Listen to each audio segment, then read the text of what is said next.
Chapter 589. Lancelot Empire, within the Buzzed Merchant Guild. Elegant pavilions were situated in the area of the rockery overgrown with vines. There was a small bridge over flowing water, and the fragrance of flowers and plants filled the air. It was a beautiful and lush scenery. On the swing, Phoebe was dressed in a plain white robe. Her beautiful face was filled with worry. 5 years had passed, but time had not left any traces on her face. On the contrary, she seemed to have become more and more beautiful, more and more tasteful.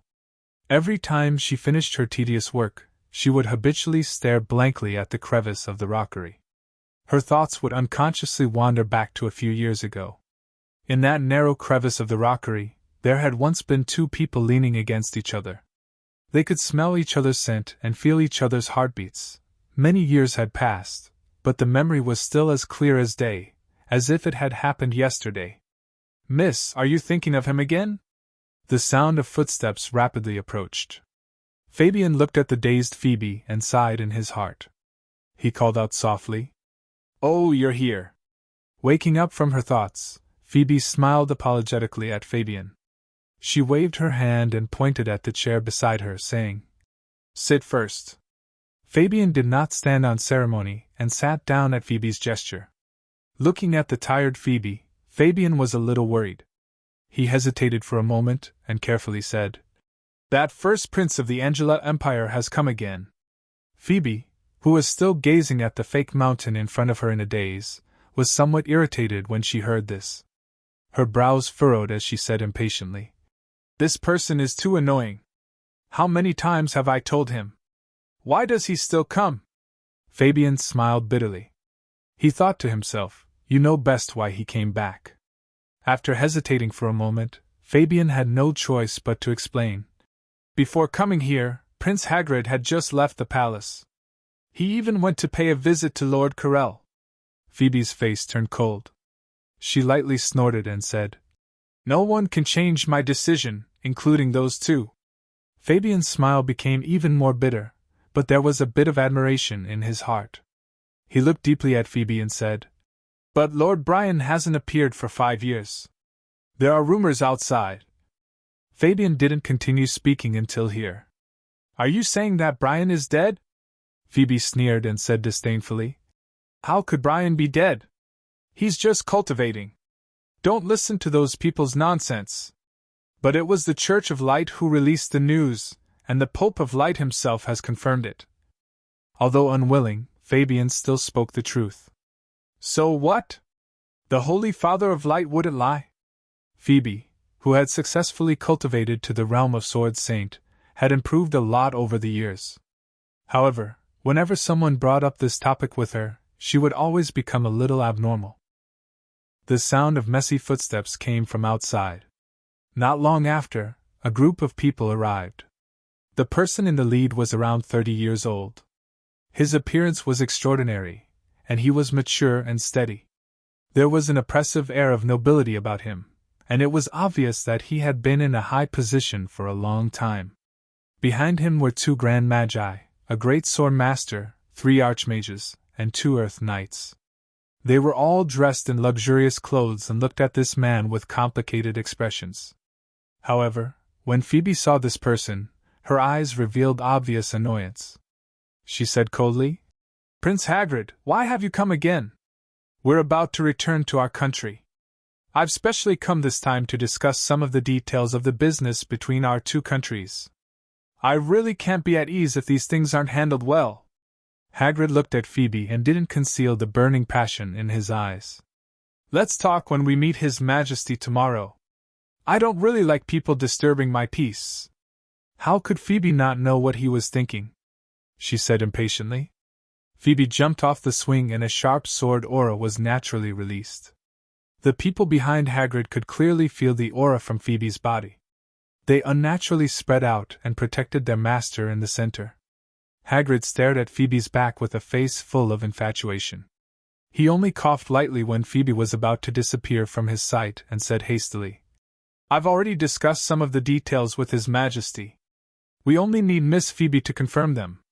After speaking, Hagrid didn't care whether Phoebe was listening or not.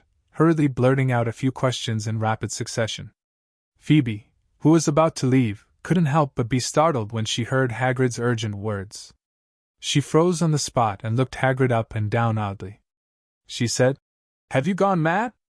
Not only Phoebe, but even Fabian and the guards by Hagrid's side were a bit incredulous. "Your Highness, are you sure you're not mistaken? That port only charges 10% of the Buzzed Merchant Guild's tariff. How can it be so low? Your Highness, if we're so lenient with the Buzzed Merchant Guild, the other merchant guilds will definitely not agree. We won't be able to explain ourselves," a swordsman said hastily. Fabian, the old merchant of the Buzzed Merchant Guild, couldn't hide the excitement in his heart. He said hastily, "That's great! His Highness Hagrid is truly a good friend." Sighing in her heart, Phoebe looked at Hagrid, whose eyes were burning with passion. She hadn't thought that this person would even use the interests of his own country to curry favor with her. Although Hagrid was the Prince of the Angel Empire, if this agreement was carried out, the King of the Angel Empire would still be enraged. Phoebe was a bit touched that he would go to such lengths for her. But even though she was touched, Phoebe still didn't give Hagrid any face. Contrary to Fabian's expectations, she straightforwardly refused. "Forget it. Our Buzzed Merchant Guild doesn't want to take advantage of you. We'll calculate it according to your tariff with the other merchant guilds." "Miss!" Fabian was shocked and hurriedly tried to persuade Phoebe to change her mind. "There's no need to say more. Our Buzzed Merchant Guild will do everything according to the rules." Before Fabian could finish his persuasion, Phoebe looked at Hagrid tiredly. She sighed and said, "Your Highness, it's better if you don't waste time. I definitely won't do as you wish. There have been many battles recently. I hope you'll return to the city safely. Take care." Hagrid's face became dejected when he heard this. He smiled bitterly and said, "Why? Why are you treating me like this? That person has been dead for 5 years, and the incident has also happened for 5 years. Why can't you forget him? What's so good about him? Can a mere city lord compare to me? The Angel Empire will be mine in the future. I can give you everything he can, and more. Why? This has nothing to do with benefits." Phoebe looked at Hagrid with some pity. She paused and said coldly, "You won't understand." "I understand. Why don't I understand?" Hagrid lost his composure. He stared at Phoebe and started yelling. His voice gradually became louder. "Even if you love him, he's already dead. It's been 5 years. You should have walked out of his influence, right? Even if you haven't, I can wait for you. 1 year, 10 years. I'm willing to wait for you. I'll wait for you to acknowledge me. I'm sorry. If you really want to wait, then wait until you die." Phoebe knew that this person couldn't be saved. Although she was a little touched, she still firmly expressed her stance. "I'm not satisfied, I'm not satisfied. Are you going to be lonely for the rest of your life because of a dead person?" After pursuing him for so long, Hagrid was about to return to the Angel Empire. But all he got from Phoebe was deep despair. This made it hard for him to suppress the resentment in his heart. He lost his composure. "This has nothing to do with you." Phoebe's face gradually turned cold. She was a little impatient. She waved her hand and said to Fabian beside her, "Send His Highness back." Fabian bowed and pointed in the direction of the door in accordance with etiquette. He said coldly, "Your Highness, Sir Mages, and Sir Swordsman, please leave." In the depths of his heart, Fabian also didn't want his miss to do anything unfavorable to that person, even if that person seemed to be dead. Looking at Phoebe angrily, Hagrid finally sighed helplessly. He looked at Phoebe's frosty back and said in a low voice, "I'll still wait for you. I'll wait until you forget that person." With that, Hagrid waved his hand weakly and prepared to leave with his subordinates. At this moment, there were hurried footsteps. After a while, the thief Chester's black robe fell into everyone's eyes. After Chester came over, he first bowed to Phoebe, then said respectfully, "Miss Phoebe, Lady Emily has a letter for you." "Give it to me." Phoebe reached out and asked for it. She muttered softly, Emily is too much. She hasn't come to see me for almost half a month. I don't know what she's been busy with. What a heartless fellow. Tearing the envelope, Phoebe took a glance. Her delicate body immediately trembled, and her fair cheeks flushed with excitement. 60% surprise, 30% eagerness, and a little shyness appeared on her face. At this moment, Phoebe radiated with beauty, giving off a gorgeous sense of beauty. Hagrid was dumbfounded. His heart was filled with questions. After pestering Phoebe for so long, Hagrid had never seen such an expression on her face. His heart was filled with astonishment for a moment. He didn't understand what was wrong with Phoebe. Fabian was very close to Phoebe. He turned his head curiously to take a look and discovered that there were only 4 beautiful words on the letter in Phoebe's hand. He's back. Chapter 590. Fabian was a bit puzzled at first, but was shocked after a while. He seemed to remember something, and his face was full of pleasant surprise. Where's Emily? Phoebe's voice trembled as she stared at Chester and asked anxiously. Anyone could see the excitement in her heart. The Lord has just returned from outside. He should be handing over some matters at headquarters right now. Chester answered respectfully. Hagrid, this is how it is. Please return. I have some matters to attend to and will be taking my leave first. Phoebe nodded and quickly said this to Hagrid. She didn't look at Hagrid and the others again after speaking and hurriedly left, as if unwilling to stay even a moment longer. She called out as soon as she walked out. Men, prepare the horse. The hurried Phoebe left immediately after receiving the letter from Emily, leaving the group of people looking at each other in dismay. Hagrid's expression was desolate, his eyes filled with surprise and confusion. He stared blankly at Phoebe's receding figure, not knowing what to do. Farewell. Chester, who had delivered the letter, smiled faintly at Fabian, bowed to Hagrid, and silently retreated. Fabian was still drowning in uncontrollable surprise after Phoebe and Chester had left. The smile on his lips was so obvious, and the look in his eyes was so excited. Mr. Fabian, what's going on? It was obvious that Hagrid had also seen some clues from Fabian's face. He had too many questions in his heart, and couldn't help but ask. Taking in a deep breath and calming his excited emotions, Fabian looked at Hagrid with some pity and smiled. If I'm not wrong, the Lord Brian that our young miss has been waiting for should have returned. Impossible, didn't that fellow die a long time ago? Hagrid's expression changed and he said with some despair. The message sent by the Pope of the Church of Light can't be wrong. Fabian smiled and said with some pride. Lord Brian is blessed with a long life. The Church of Light's despicable methods must not have succeeded. Hagrid's face was ashen. He knew that he no longer had any hope in pursuing Phoebe. Before he appeared, Phoebe had already rejected him so firmly. Now, what hope did he have? At the Dark Mantle headquarters, Hans Shaw found Candide, one of the 3 heavyweights, amidst the admiring and amazed gazes of the crowd. Hans Shaw's sudden appearance shocked everyone who knew of this news. Along the way, every member of the Dark Mantle who knew Hans Shaw's identity expressed surprise and respect with their eyes. They spread this shocking news to each other. The legend of the Dark Mantle is back. The pride of the Empire is back. The powerful guardian has returned. In just an instant, all the members who received this news were filled with anticipation and felt sincerely proud of themselves. 5 years ago, Hans Shaw was the most eye-catching expert of the Lancelot Empire. He defeated 2 sacred rank experts in a row, helped His Majesty ascend to the throne, pacified the chaos in Bretel City, and dealt with the threat of Stadholm, the old monster of the 7 Grand Duchies. Because of Hans Shaw's appearance, the widely spread but gradually forgotten legend seemed to have become clear once again. At this moment, all the members who knew of Hans Shaw's return felt that his appearance would bring new changes to the empire that had been declining in recent years. Candide's gloomy face was filled with disbelief and astonishment. 5 years later, Candide, who was already a dark sacred magus, looked at Hans Shaw with his mouth wide open.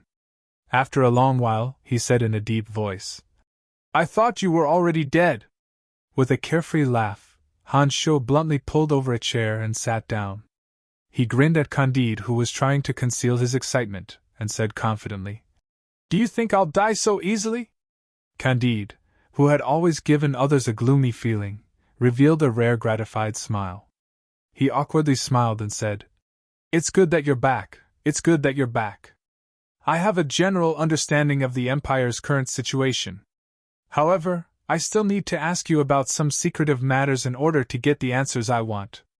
Han Sho smiled at Candide and said naturally, "Apart from some matters on the surface, are there any other special matters in the Empire? You should know about the situation on the continent." Candide had long since lost the courage to treat Han Sho as a subordinate. He looked at Han Sho and slowly said, "The Empire can still be considered stable, but the people are somewhat fearful. On one hand, it's because of the crisis at the southern border, and on the other hand, it's because of the pressure from Kasi Empire. During the 5 years you disappeared, the Empire and the Druidic Order reached an agreement to cooperate. The Druidic Order has played a rather important role in some battles these years. Also, those 3 women of yours are all dazzling figures in Lancelot Empire. Suitors can be found everywhere.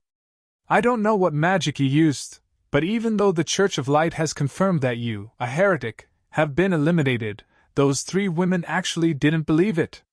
They have been bitterly waiting for your return all this time. I really can't help but admire them." Candide looked at Han Sho like an elder as he narrated some of the things that had happened in the past 5 years. Han Sho felt somewhat guilty towards Emily and the other 2 women. But after hearing Candide's words, he felt somewhat touched. 5 years wasn't a long time, but it wasn't a long time either. Especially after the news of his death was announced by the Church of Light, the 3 women had waited for him till the end. This tenacity of their affection had indeed exceeded Han Sho's expectations. "Congratulations on becoming a sacred magus," sighed Han Sho in his heart. He looked at Candide smilingly, and said sincerely, "Isn't it all because of you? If it wasn't for the letter you gave me, how could I have comprehended the true essence of the elemental energy of darkness so quickly and entered this new realm in just a few years?" Candide smiled at Han Sho, calmly admitting that all of this was because of Han Sho's help. "It's also the result of your own hard work." Han Sho didn't claim credit for himself. He grinned and said, "However, becoming a sacred magus of darkness is only at the threshold of power. There's still a long way to go." Candide's smile disappeared. He sized up Han Sho and said solemnly, "Why don't you have the aura of a necromancer? Instead, you have a very strong aura of slaughter. What happened back then?" "It's nothing. The Church of Light shamelessly schemed against me. They thought I was long dead. It's just that I'm blessed with a great life. Not only did I not die, but I also had other fortuitous encounters." Han Sho laughed heartily, but his eyes were filled with killing intent. "What realm are you at now?" Candide asked solemnly after staring at Han Sho for a while. Shrugging his shoulders, Han Sho said in a relaxed manner, "When I'm free, I'll wipe out the Church of Light. Then you will know what realm I'm at." These words were incomparably arrogant, but coming from Han Sho's mouth, that kind of confidence made Candide flabbergasted. After staring blankly for a long while, Candide finally forced a smile and shook his head. He advised, "If you dare to say so, I know that your strength must have skyrocketed. It's just that the Church of Light is the #1 religious organization on Profound Continent. No matter how strong you are, it's impossible for you to do it alone. Let's do it step by step in the future." Han Sho smiled and did not reply. His face was filled with indifference, as though destroying the #1 religious organization on Profound Continent was just a trivial matter. The 2 chatted for a while more before Han Sho smilingly said, "Emily has returned. You 2 continue chatting." Candide thought for a moment when he saw Han Sho stand up, and said, "After you finish talking with Emily, it's best that you meet His Majesty. I believe he will be very pleased." "Got it," Han Sho said in a carefree smile. He stood up and was about to leave. "Hold on." Before Han Sho left, Candide suddenly spoke. Under Han Sho's attentive gaze, Candide hesitated for a moment, and said in a somewhat awkward manner, Although you have been away for 5 years, Bretel City has become more and more powerful. The 7 Grand Duchies can be considered as Bretel City's territory. Jack, Dorcas, and the others are all your subordinates and only listen to your orders. It seems that Bretel City has become another country. His Majesty is His Majesty after all. The Empire hasn't been doing too well these past few years. He has always taken the attitude of letting your subordinates manage Bretel City. Han Sho waved his hand to stop Candide from continuing. Looking deeply at Candide, Han Sho put on a faint smile and said, Say no more, I know what I'm doing. Candide was relieved. He nodded and said, That's good. His Majesty the King wouldn't be too relieved when you weren't around. But now that you are back, he shouldn't be worried anymore. These past few years, His Majesty has been believing in Astrologer Grace's words more and more. He said frankly that without you, the Empire really isn't doing too well. Han Sho stared blankly for a moment. After thinking for a moment, he really felt some admiration for that dead Astrologer Grace. That woman's prophecy before her death was surprisingly accurate. By now, Han Sho had long understood that the astrology that Astrologer Grace practiced was actually the most mysterious of the 4 edictal forces, the Edict of Destiny. However, it was obvious that Grace hadn't delved too deeply into it. She could only predict some destinies, and didn't even know how to use the most basic Edict of Destiny. The 4 edictal forces of destruction, life, space-time, and destiny. The number of people who practiced the edictal forces of destruction and life was already somewhat scarce. As for the edictal forces of space-time and destiny, the number of people who practiced them was even rarer. The reason for this was that these 2 edictal forces were really too mysterious. Without guidance, one might not even be able to find the way to practice them. All right, Emily has arrived. I'm leaving. Thinking in his heart, Han Sho left in a carefree manner and walked towards Emily's room. Chapter 591. You still know to come back? Emily threw herself into Han Sho's arms and used all her strength to hug Han Sho tightly, as she said emotionally. After being nourished by the rebirth pill and Han Sho, Emily's skin was fair and tender, as if she had become younger and younger. Emily, who was already a sacred magus of the dark element, naturally had a mysterious and charming temperament. Her fiery eyes gazed at Han Sho, releasing a soul-stirring beauty. Han Sho gently patted Emily's shoulder, and was also deeply moved. His face was full of pity as he gently comforted Emily, who couldn't help herself. Where have you been these years? The Church of Light said you were dead. We were worried for a long time and didn't know whether you were dead or alive. In front of outsiders, Emily, Phoebe, and the other 2 girls had always scoffed at the Church of Light's statement. However, they had always been worried in their hearts. Today, facing Han Sho, they finally couldn't pretend to be strong and showed their weak side. Don't cry, don't cry! Han Sho hugged Emily and gently comforted Emily, who was showing her true weakness. His heart was full of guilt. Just as Han Sho was comforting Emily in a soft voice, hurried footsteps could be heard. The newcomer didn't seem to want to delay even a moment. Their footsteps were incomparably disorderly. 2 pretty faces with teardrops on their cheeks fell into Han Sho's eyes almost at the same time. Phoebe and Fanny walked over while holding hands. When their eyes saw Han Sho standing there proudly, their eyes couldn't move away from Han Sho. The moment their eyes met, the 2 girls flew towards Han Sho and threw themselves into Han Sho's arms. Fanny tightly hugged one of Han Sho's arms and sobbed softly. Phoebe punched Han Sho's chest, seemingly using this method to relieve the excitement of suddenly seeing Han Sho. Just like Emily, Phoebe and Fanny had become more and more beautiful. Due to their great increase in strength, their bodies naturally had an awe-inspiring temperament that people didn't dare to look at directly. The 3 girls who were the center of attention in Lancelot Empire couldn't control themselves at this moment. They cried in front of Han Sho, expressing the agitation in their hearts in their unique way. Han Sho felt somewhat sour in his heart. Looking at the 3 girls who were now his own, Bits and pieces of the past clearly surfaced in his mind, making him indescribably emotional. All right, aren't I back? Han Shuo's two hands moved at the same time, frantically wiping away the tears on the three girls' faces. With a sad smile, he said, "If those talented youths of Lancelot Empire knew that the three of you, who were as awe-inspiring and inviolable as goddesses, had such a weak appearance, I wonder what they would think." After fiercely punching Han Shuo, Phoebe resentfully glared at Han Shuo and angrily said, "What have you been doing for the past 5 years? How come there wasn't even the slightest bit of news? Do you know how worried we were about you?" Nodding his head with a bitter smile, Han Shuo reached out his hand and straightened the messy hair on Phoebe's forehead. He helplessly said, "I also had no choice.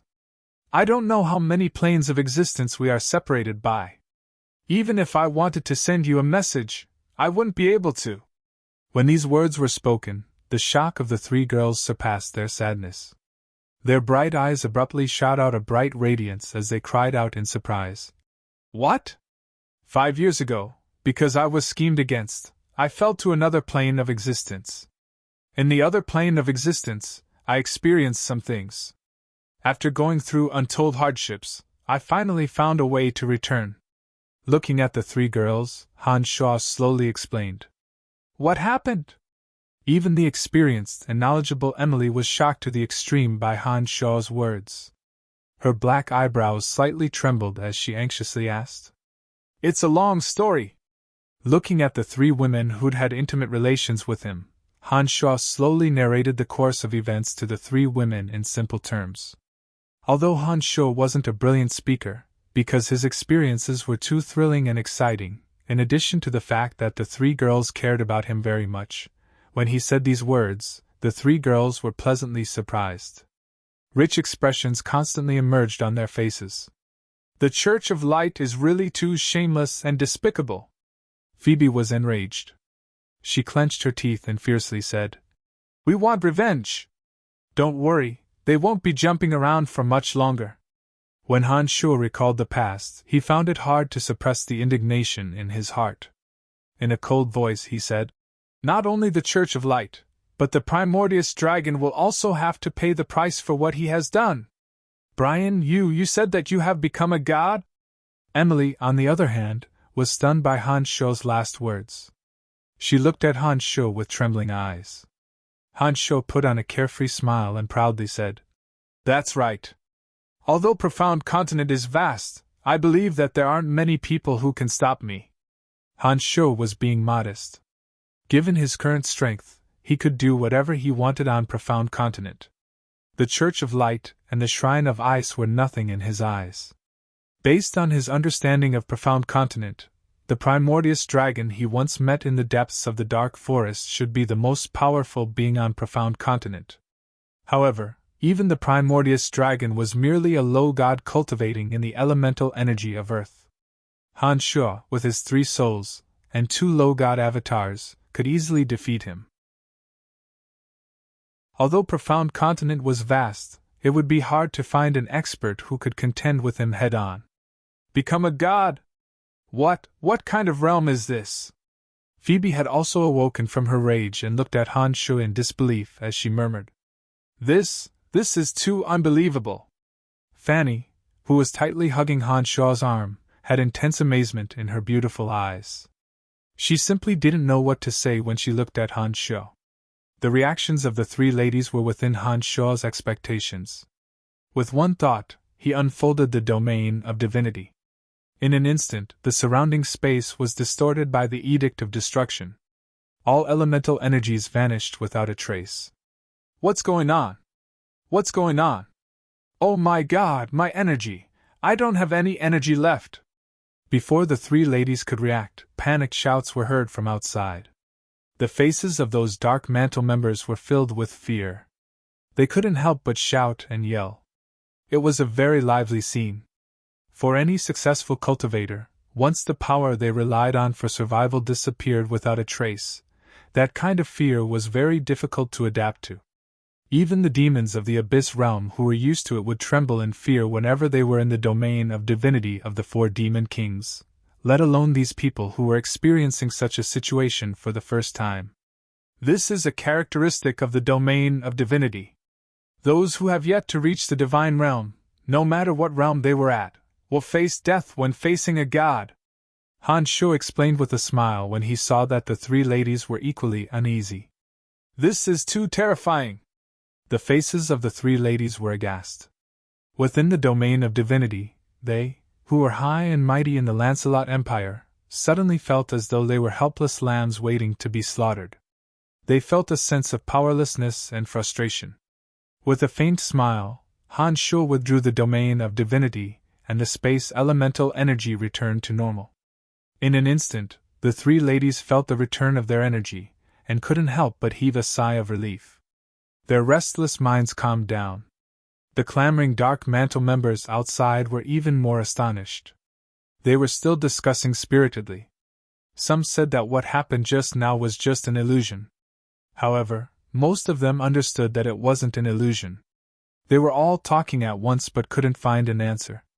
The three ladies looked at Han Sho with eyes full of worship. Even the three of them were awed by this fact. With a faint smile, Han Sho took out a green crystal from his space ring. He held Fanny's hand and handed it over. In a deep voice, he said, "This crystal contains a very strong element of death. I will teach you a method. Take some time to absorb the element of death in the crystal into your body. This will greatly increase your strength and allow you to cultivate a body of element." This was an elemental crystal of death that Han Sho had obtained from the body of a base god in the netherworld. That person's soul had been forcibly occupied by Han Sho and cultivated into an avatar of death. It turned out that the essence of the base god's crystal had condensed together to form this elemental crystal of death. Back then, Han Sho had given Phoebe the divine weapon, Starry Sky, and Emily the origin crystal to cultivate the element of darkness. After 5 years, both Emily and Phoebe had become sacred rank experts. Among them, Emily had repeatedly obtained treasures from Han Sho. Her speed of improvement was even more astounding. Based on Han Sho's observation, she was about to break through to the demigod realm. Only Fanny, because she cultivated in the element of death, didn't receive any treasures from Han Sho because Han Sho had given all the good stuff to the little skull to absorb.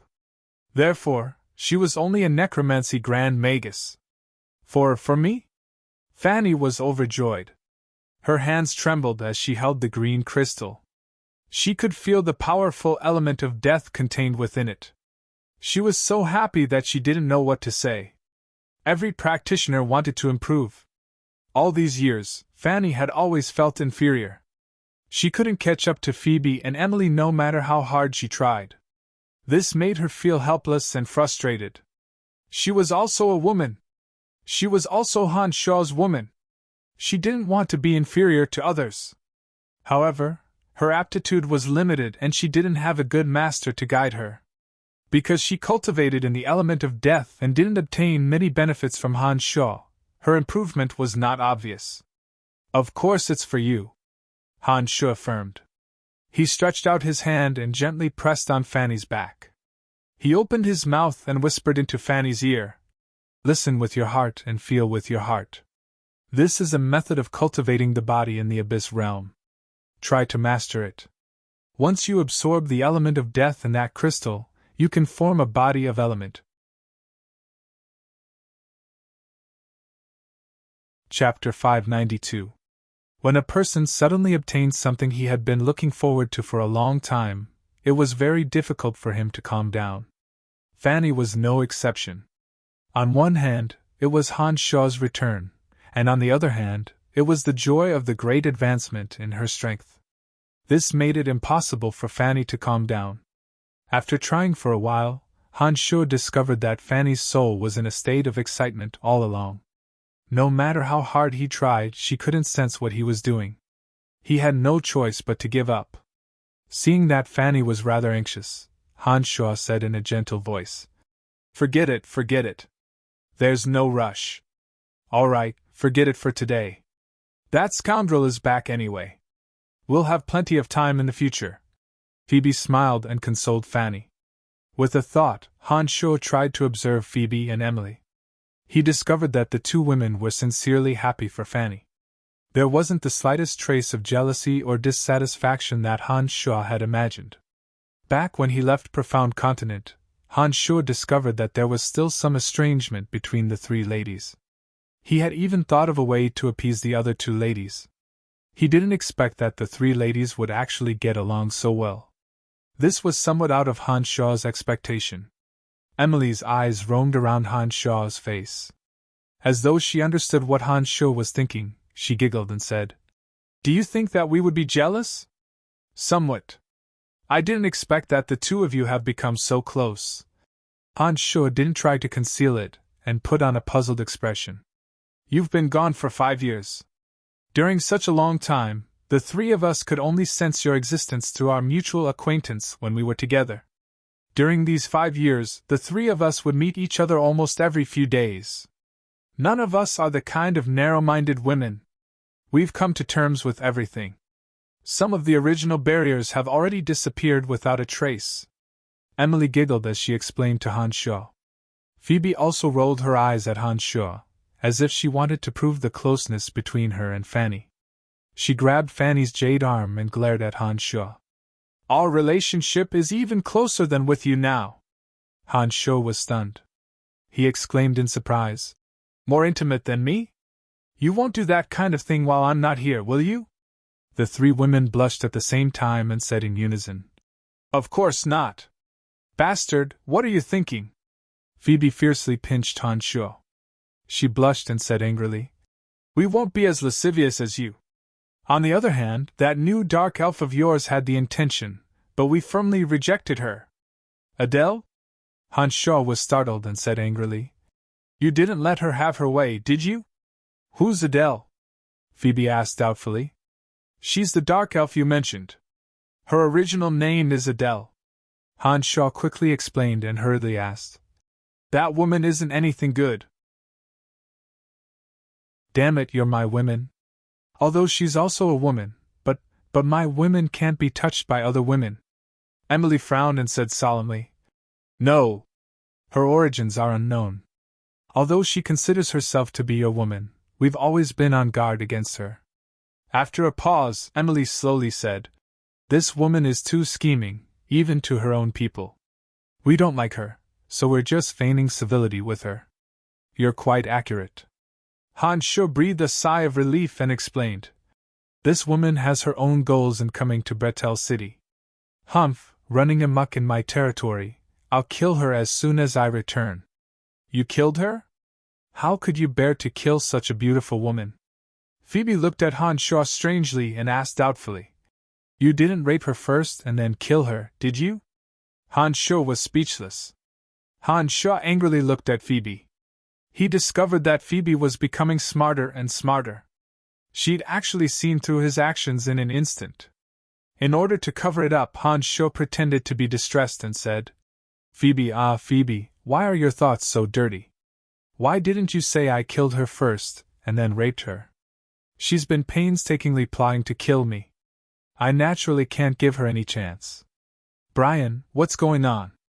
When Fanny heard that Adele had been scheming to kill her man, she didn't have the slightest bit of sympathy for her. Instead, she became somewhat resentful. Han Sho naturally wouldn't tell her about how he'd raped and killed Adele all those years ago. He casually labeled Adele as a sinister and ruthless snake or scorpion, dodging the matter. All right. Let's not talk about this anymore. I'll make a trip to the palace first and talk to Lawrence about this matter. I'll look for you when I come out." Business was more important. Even if it wasn't for Lancelot Empire, Han Sho still wanted to help Lawrence for the sake of those he cared about. Up until now, Han Sho increasingly felt that Grace's prophecy was incomparably accurate. It was precisely because of his appearance that Lawrence was able to ascend to the throne and conquer the 7 Grand Duchies. And because of his departure, Lancelot Empire had fallen into a predicament. Now that he'd returned, Lancelot Empire was about to usher in its new glory. All sorts of signs indicated that as long as he was in Lancelot Empire would prosper. It was exactly the same as what Grace had said back then. The Edict of Fate was indeed a miraculous power. Han Shaw sighed with emotion in his heart. It wasn't easy for you to come back. We sisters have been waiting for you for a long time. Can't you spend more time with us? Emily complained. When she said this, Fanny and Phoebe also had resentful looks in their eyes. We'll have plenty of time in the future, Han Shu explained smilingly. Soon after, his heart jolted as he understood something from Emily's resentment. He shook his head with a bitter smile and said, I've just said that this isn't my original body. That matter isn't very convenient. With Han Shu's reminder, the three ladies suddenly came to their senses. They also heard the implied meaning in Han Shu's words and knew that he had guessed their inner shyness. The three ladies looked at each other and blushed at the same time. They laughed and scolded. Go, go! Don't worry. When my original body returns, I'll definitely feed you all. Then, we'll have a taste of sleeping together. Han Shu laughed proudly. His body flashed, and he disappeared from the three ladies' eyes. That scoundrel, he's not serious at all, Phoebe said angrily with a flushed face. After a while, when she saw that the two ladies weren't saying anything, she couldn't help but look at Fanny and Emily in puzzlement. She saw that the two ladies were blushing and their eyes were overflowing with amorous feelings. Their bodies were delicate and weak, as though they were thinking of something wonderful. You two little hussies, look at yourselves in the mirror. If those admirers saw you, they would definitely have a heart attack. With just a glance, Phoebe knew what the two ladies were thinking and scolded them with a smile. Aren't you the same? Look at yourself in the mirror before talking about us. How are you any better than us? Fanny chuckled and scolded back. The room was brimming with joyful and happy giggles. 5 years of bitterness vanished at this moment, and the room was filled with contented joy. Lord Brian, you're really a role model for our generation. You've actually subdued the 3 goddesses of the Empire. Nonsense, Lord Brian is the legend of our dark mantle, the pride of the Empire. Only a person like him has the means to make the 3 goddesses of the Empire bow their heads and willingly wait for him for 5 years.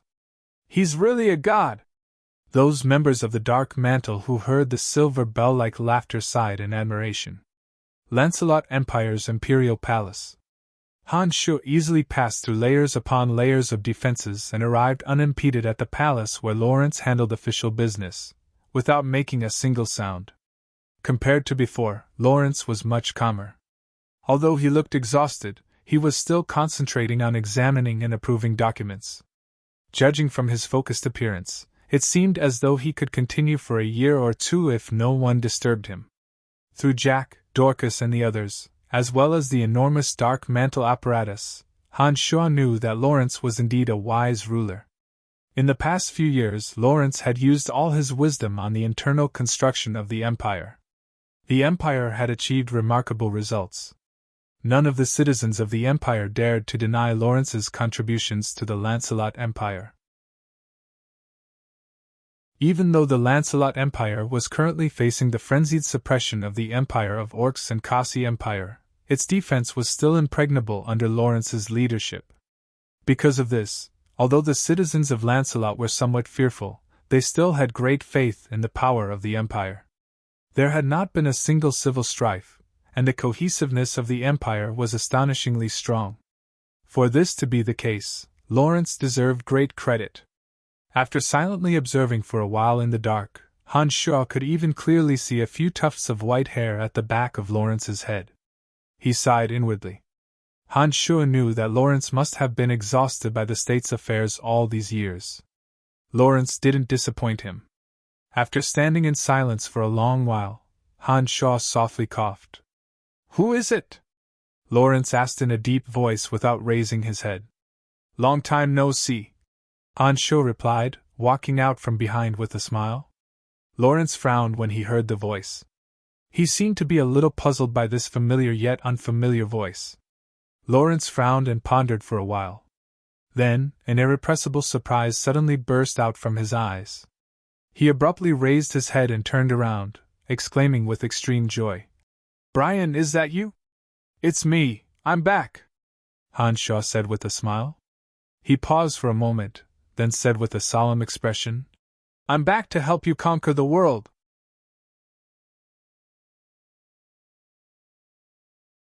Chapter 593. I'm back to help you conquer the world in one fell swoop. With just one sentence, the king of Lancelot Empire, who had been frowning in anxiety for the past few years, was suddenly freed from his deep worries. Lawrence looked at Han Sho, who hadn't changed much. He didn't know why, but he felt an indescribable sense of trust.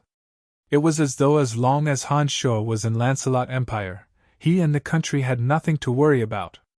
Even Lawrence couldn't understand what was going on with this feeling. Perhaps it was because Han Sho's actions in the past few years had confirmed Astrologer Grace's judgment. Or perhaps it was because Han Sho had brought him all sorts of surprises before he had even become king. Facing the invasion of two powerful enemies, the Empire of Orcs and Kasi Empire, Lawrence, as the ruler of a nation, had racked his brains to think of ways to reverse this unfavorable situation. Unfortunately, no matter how hard he tried, he just couldn't find a suitable way to deal with these two great troubles. It was at this moment that Han Sho returned. Pleasant surprise instantly filled Lawrence's face. Lawrence, who had always presented himself as a mature and steady person for the past few years, was so excited that he became somewhat incoherent. "You're back! That's great, that's great! That damned light pope is indeed a despicable villain! Brian, I didn't let you down. I didn't let the Empire down. Apart from external threats, the Empire no longer has any internal worries." Smiling and nodding, Han Shu's state of mind had become increasingly stable as his strength had advanced by leaps and bounds.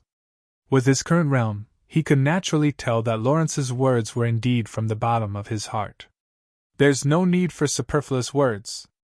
Before I came to see you, I had already clearly understood your efforts over the years. This time, I have come to help you resolve your current troubles," Han Sho said in a deep voice. "Good! Good! Good!"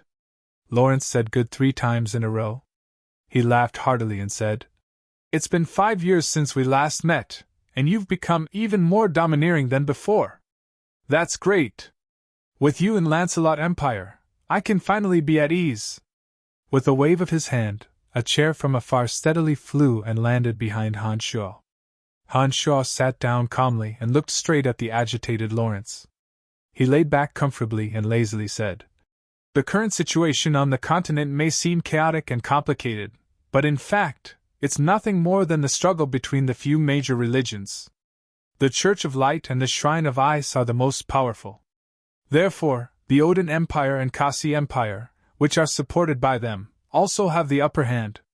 Not bad."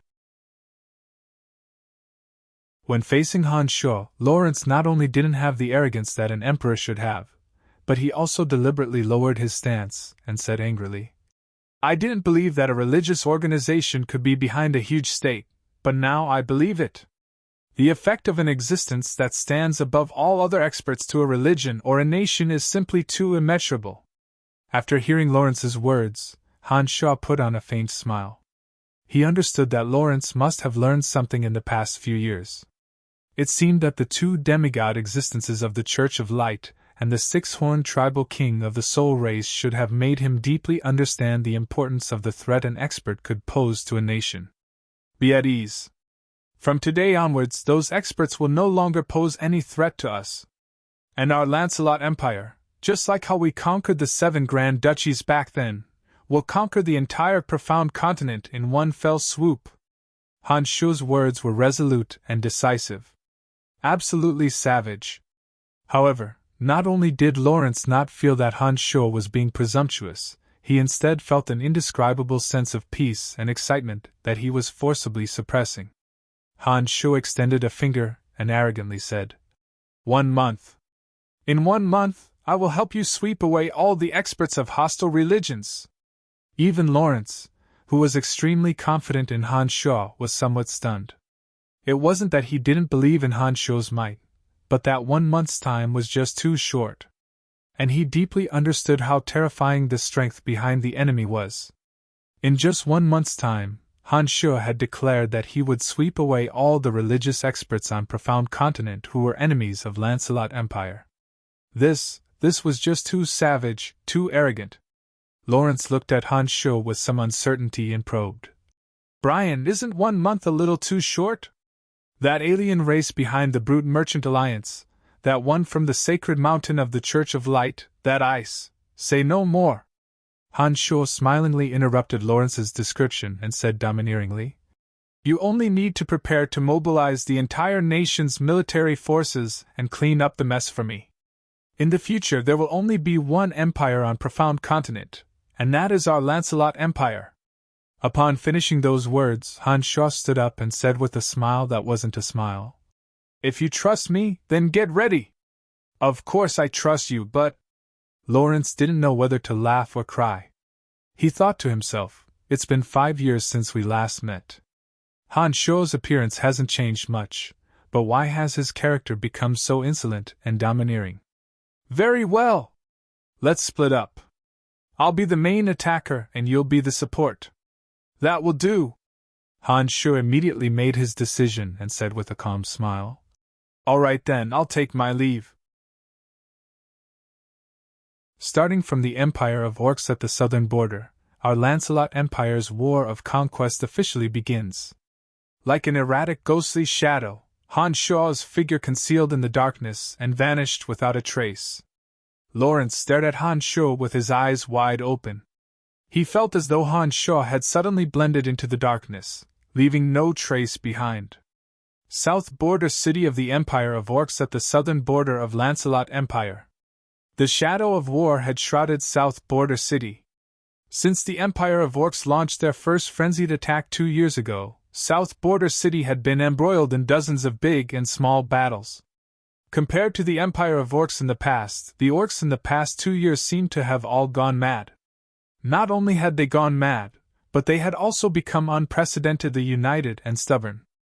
In the past 2 years, Firenze, known as the Empire's #1 military commander, had led the Empire's most powerful Howling Legion and firmly defended South Border City, never relaxing for a single day. In the beginning, not only was Firenze able to defend South Border City with ease, but he was also able to launch an attack outside the city and achieve victory in 1 or 2 pursuit battles. However, gradually, more and more Orc troops gathered outside South Border City. Like a dense swarm of locusts, they covered the vast plains outside the city and attacked South Border City in a frenzied manner without fear of death. This was the art of tactical command. Even Firenze didn't dare to go out of the city to face the Empire of Orcs who outnumbered them by too much, especially on the plains. Slowly, the Empire of South Border City that was able to defend the city with ease was whittled down bit by bit under the relentless bombardment of the enemy. At the same time, Kasi Empire to the west of the Empire also launched a ferocious attack on the Empire. The Empire's army that had yet to recover from the invasion of the 7 Grand Duchies was mostly devoted to defending Kasi Empire.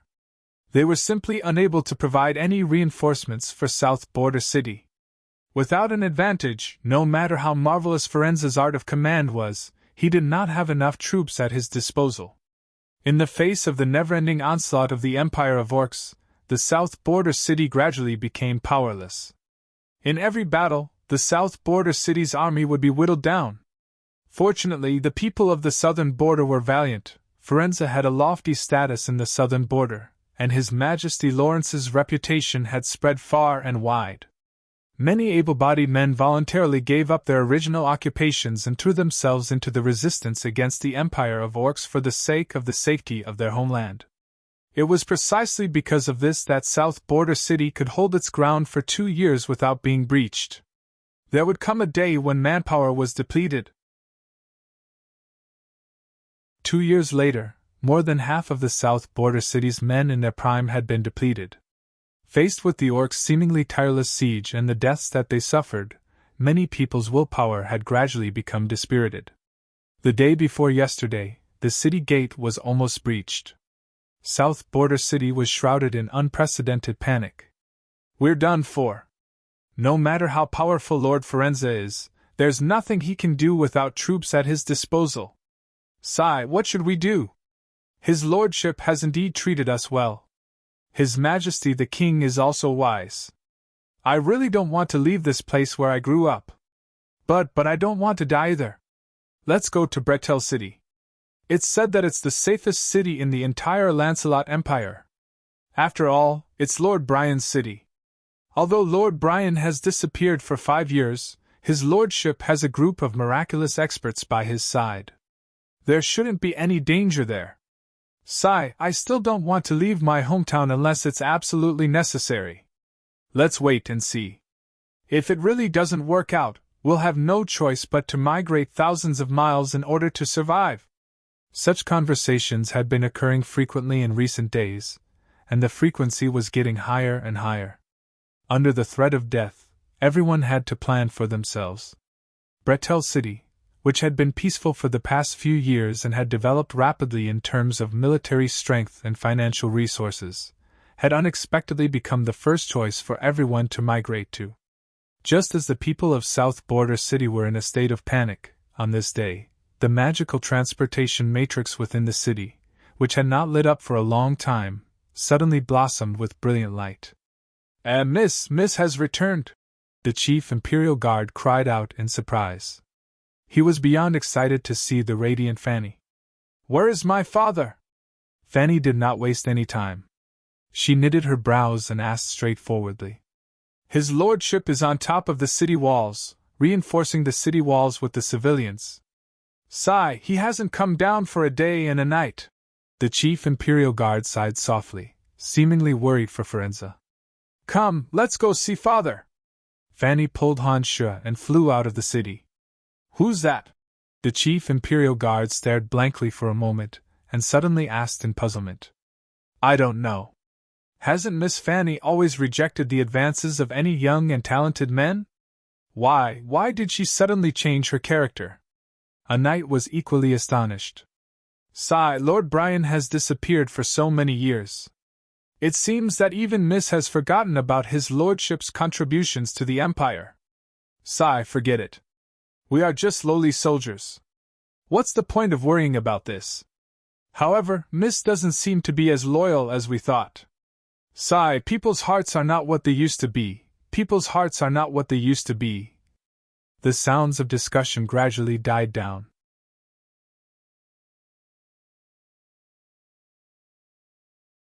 Chapter 594.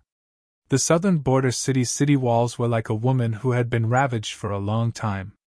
The sturdy walls were dilapidated and full of scars. On a wall with obvious traces of gunpowder, the genius military commander of the Empire, Firenze, was directing the soldiers and civilians with a haggard face. He would even personally move some large rocks to repair the loose wall. Firenze, who was busy among the crowd, was no longer as high-spirited as he was in the past. His hair was disheveled and his armor was covered in a layer of dust, no longer as shiny as before. If it wasn't for Hansha's excellent memory, it would have been very difficult for ordinary people to recognize him from the crowd. They would have only thought of him as a poor man past his prime. The bitter battle brought more and more unbearable pressure to the people of the southern border. However, as the protector of the southern border, the pressure on Firenze was absolutely greater than everyone else's. "Father, how did you become like this?" A sorrowful cry came from Fanny's mouth. The fleeting Fanny arrived beside Firenze in the blink of an eye. Sparkling and translucent tears were already rolling down her cheeks, as if they would overflow at any moment. "Lass, how did you come to the southern border?" Firenze was extremely surprised to see his daughter. He smiled and shouted loudly. He opened his arms and intended to give Fanny a hug. As if he suddenly recalled something, Firenze abruptly stopped his actions. The surprise on his face abruptly faded as he solemnly said, "What are you doing here? Didn't I send you a letter telling you not to come? The situation in the southern border is so dangerous. I don't want you to come here and bear unnecessary danger. You can't hold on much longer yourself. Why do you still care about me?" Fanny angrily cried out. She could no longer control the rolling tears in her eyes. 2 long trails of tears immediately formed on her tender white cheeks. "I know you care about me, but your daughter is just as worried about you, father. A trace of relief and joy flashed across his eyes, but it was well concealed by Firenze. He pointed at Fanny and angrily shouted, "As the commander of the southern border army, even if I die here in battle, it is still my responsibility. But you're different. You're one of the most outstanding Grand Magi in the Empire, as well as the director of the Necromancy Major of the Babylon Academy of Magic and Force. You have great responsibilities and so many students to teach. How can you bear unnecessary danger here? I'm not here in any other capacity. I'm your daughter. I'm worried about you, and I'm here to see you. That's all." Fanny had already arrived at Firenze's side. Ignoring Firenze's objections, she reached out her hand to tidy up Firenze's messy hair. Before Firenze lost his temper, she softly said, "Besides, I didn't come here alone. Who else?" Firenze stared blankly for a moment before following Fanny's gaze. Suddenly, his expression changed as though he had seen a ghost. He abruptly cursed. "Smelly brat, it's actually you! For 5 years, there was no news at all. Do you know how hard my daughter has been waiting for you? Little bastard, what did you promise me? Is this how you treat those women who love you? Just like that." A torrent of curses gushed out from Firenze's mouth. When Firenze saw Han Shuo, his fiery temper could no longer be controlled. His curses showed no signs of stopping. Han Shuo smiled wryly. He admired his father-in-law's temper but felt helpless at the same time. In addition, what Firenze said was the truth. Han Shuo simply could not find any reason to refute, and could only let Firenze vent the anger in his heart. A string of curses came out of Firenze's mouth. The explosive power unleashed was indeed astonishing. After a while, when Han Shuo saw that Firenze still showed no signs of stopping, he used his divine energy to isolate the surrounding sound. With a smile on his face, Han Shuo nodded repeatedly, as though he was seriously listening to Firenze's lecture. His attitude was surprisingly good. "Smelly brat, don't think that I'll let you off just because your attitude is good." After a bout of cursing, Firenze no longer had any strength left. He glared fiercely at Han Shuo and finally expressed his unwillingness to let the matter rest. Although Han Shuo, who had been looking at Firenze with a smile on his face, did not hear Firenze's curses, he could sense that Firenze had successfully vented the heavy pressure in his heart by cursing to his heart's content. Although Firenze appeared to be exhausted from cursing, Han Shuo knew that Firenze's mental state had obviously relaxed a lot after such a bout of cursing. "Let's not talk about personal matters for now. The reason I came here this time is to lend you a hand and eliminate the threat of the Empire of Orcs." After Firenze finished venting his anger, Han Shuo first expressed his sincere apologies for Fanny's sake before he calmly said, "That's right." "What? Clear up the threat of the Empire of Orcs? Have you disappeared for too long that you can't distinguish the situation?" Firenze, who had just calmed down, jumped up again like an ignited dynamite. He looked at Han Shuo as though he was looking at a lunatic and started shouting. "You heard me right," Han Shuo confidently said. "Since I'm here, it means that there are basically no more obstacles in your mission. Smelly brat, you're really crazy. Do you think you're facing 1 or 2 orcs? Do you think you can repel an army of more than 100,000 orcs by yourself? Do you think you're a god?" Firenze was almost driven mad by Han Shuo. He felt that Han Shuo's words were a little too arrogant. "To an ordinary person, I'm indeed a god," Han Shuo proudly said. Firenze suddenly jumped up and pointed at Han Shuo with a flushed face. Just as he was about to say something, Han Shuo suddenly waved his hand and interrupted him. Han Shuo arrogantly said, "Say no more. You'll see the truth very soon." Han Shuo did not give Firenze the chance to jump up and curse. After finishing his words, Han Shuo swaggered out of the city. Under the baffled gazes of many soldiers and civilians of the south border city, Han Shuo flew step by step towards the dense mass of orc tents in front of him. "Who is that? How dare he speak to Lord Firenze like that?" a burly civilian asked in astonishment. "Lord Brian! He's Lord Brian! I was fortunate enough to meet him once in Asen City. There's no mistaking it." A military officer who had participated in the civil strife in Lancelot Empire a few years ago suddenly cried out in surprise.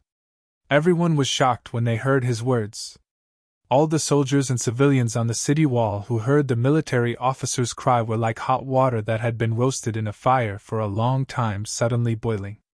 Clamorous shouts of surprise erupted from every corner of the city wall. "Lord Brian has appeared! The undefeated Lord Brian who had challenged the experts of the Empire has appeared! The southern border is in luck! The war at the southern border is about to take a turn for the better. Lord Brian is the Lord of Bretel City. Since he has appeared, the Iron Blood Legion of Bretel City should be arriving soon." That's right, that's right. The Iron Blood Legion is the most powerful legion in the Empire apart from the Howling Legion. Moreover, the Iron Blood Legion hasn't suffered any casualties in the war. Their arrival this time will definitely bring hope to South Border City. Ha, we don't have to leave our hometown anymore. That's great, that's great. Heated discussions reverberated around the city wall. Every soldier and civilian who heard of Han Shaw's arrival was brimming with excitement and joy. This hopelessly arrogant brat actually made so many soldiers and civilians feel at ease. Damn it, I wonder what those people will think if they see him being torn apart by the Empire of Orcs? That bastard who doesn't know the immensity of heaven and earth, does he really think that he can turn the tide by himself and resolve the crisis that we haven't been able to resolve for 2 years? Firenze lowered his voice and growled while looking at his daughter. Perhaps. In this world, nothing is absolute. Fanny covered her mouth and laughed. Soon after, she shook Firenze's arm and said coquettishly, "Father, Brian has been delayed until now because of the Church of Light. Please don't blame him, okay? Not good." Firenze put on a stern face and furiously glared at Fanny. He scolded in a low voice. "Has this little bastard been driven crazy? Why didn't you stop him from taking such an audacious action? You little lass, why are you so insensible?" Fanny snorted angrily after being reprimanded by Firenze. Knowing that he wouldn't believe her no matter what she said, she didn't bother to explain. She just looked at Han Shaw with sparkling eyes and waited for Han Shaw to make his move. Lord Brian is actually charging towards the Empire of Orcs. Oh my God, has Lord Brian gone mad? That's an orc army of more than 100,000. What's going on? Why is Lord Brian so irrational? Oh my God, what should we do? When the soldiers and civilians outside the city wall finally discovered the purpose of Han Shaw's action, they started screaming one after another. The noise on the city wall became even louder and more chaotic. Just when everyone was either openly or secretly worried about Han Shaw, a bright light flashed across the horizon. All of a sudden, an enormous bone dragon broke through the sky. On top of the bone dragon was a disdainful Lord of Death. Little Skull held a slender bone spur in his hand and silently issued a summoning call.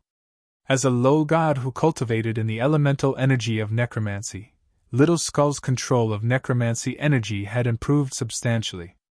Under the watchful eyes of the crowd, tens of thousands of undead creatures appeared in the sky amidst rays of light. Under Little Skull's majestic command, the undead creatures lined up neatly and methodically charged towards the Empire of Orcs. Rays of light shot across the sky. The elemental energy of death was extremely dense. Under Little Skull's summon, those undead creatures rushed madly from the netherworld without a care for their lives. In an instant, they had occupied several large areas.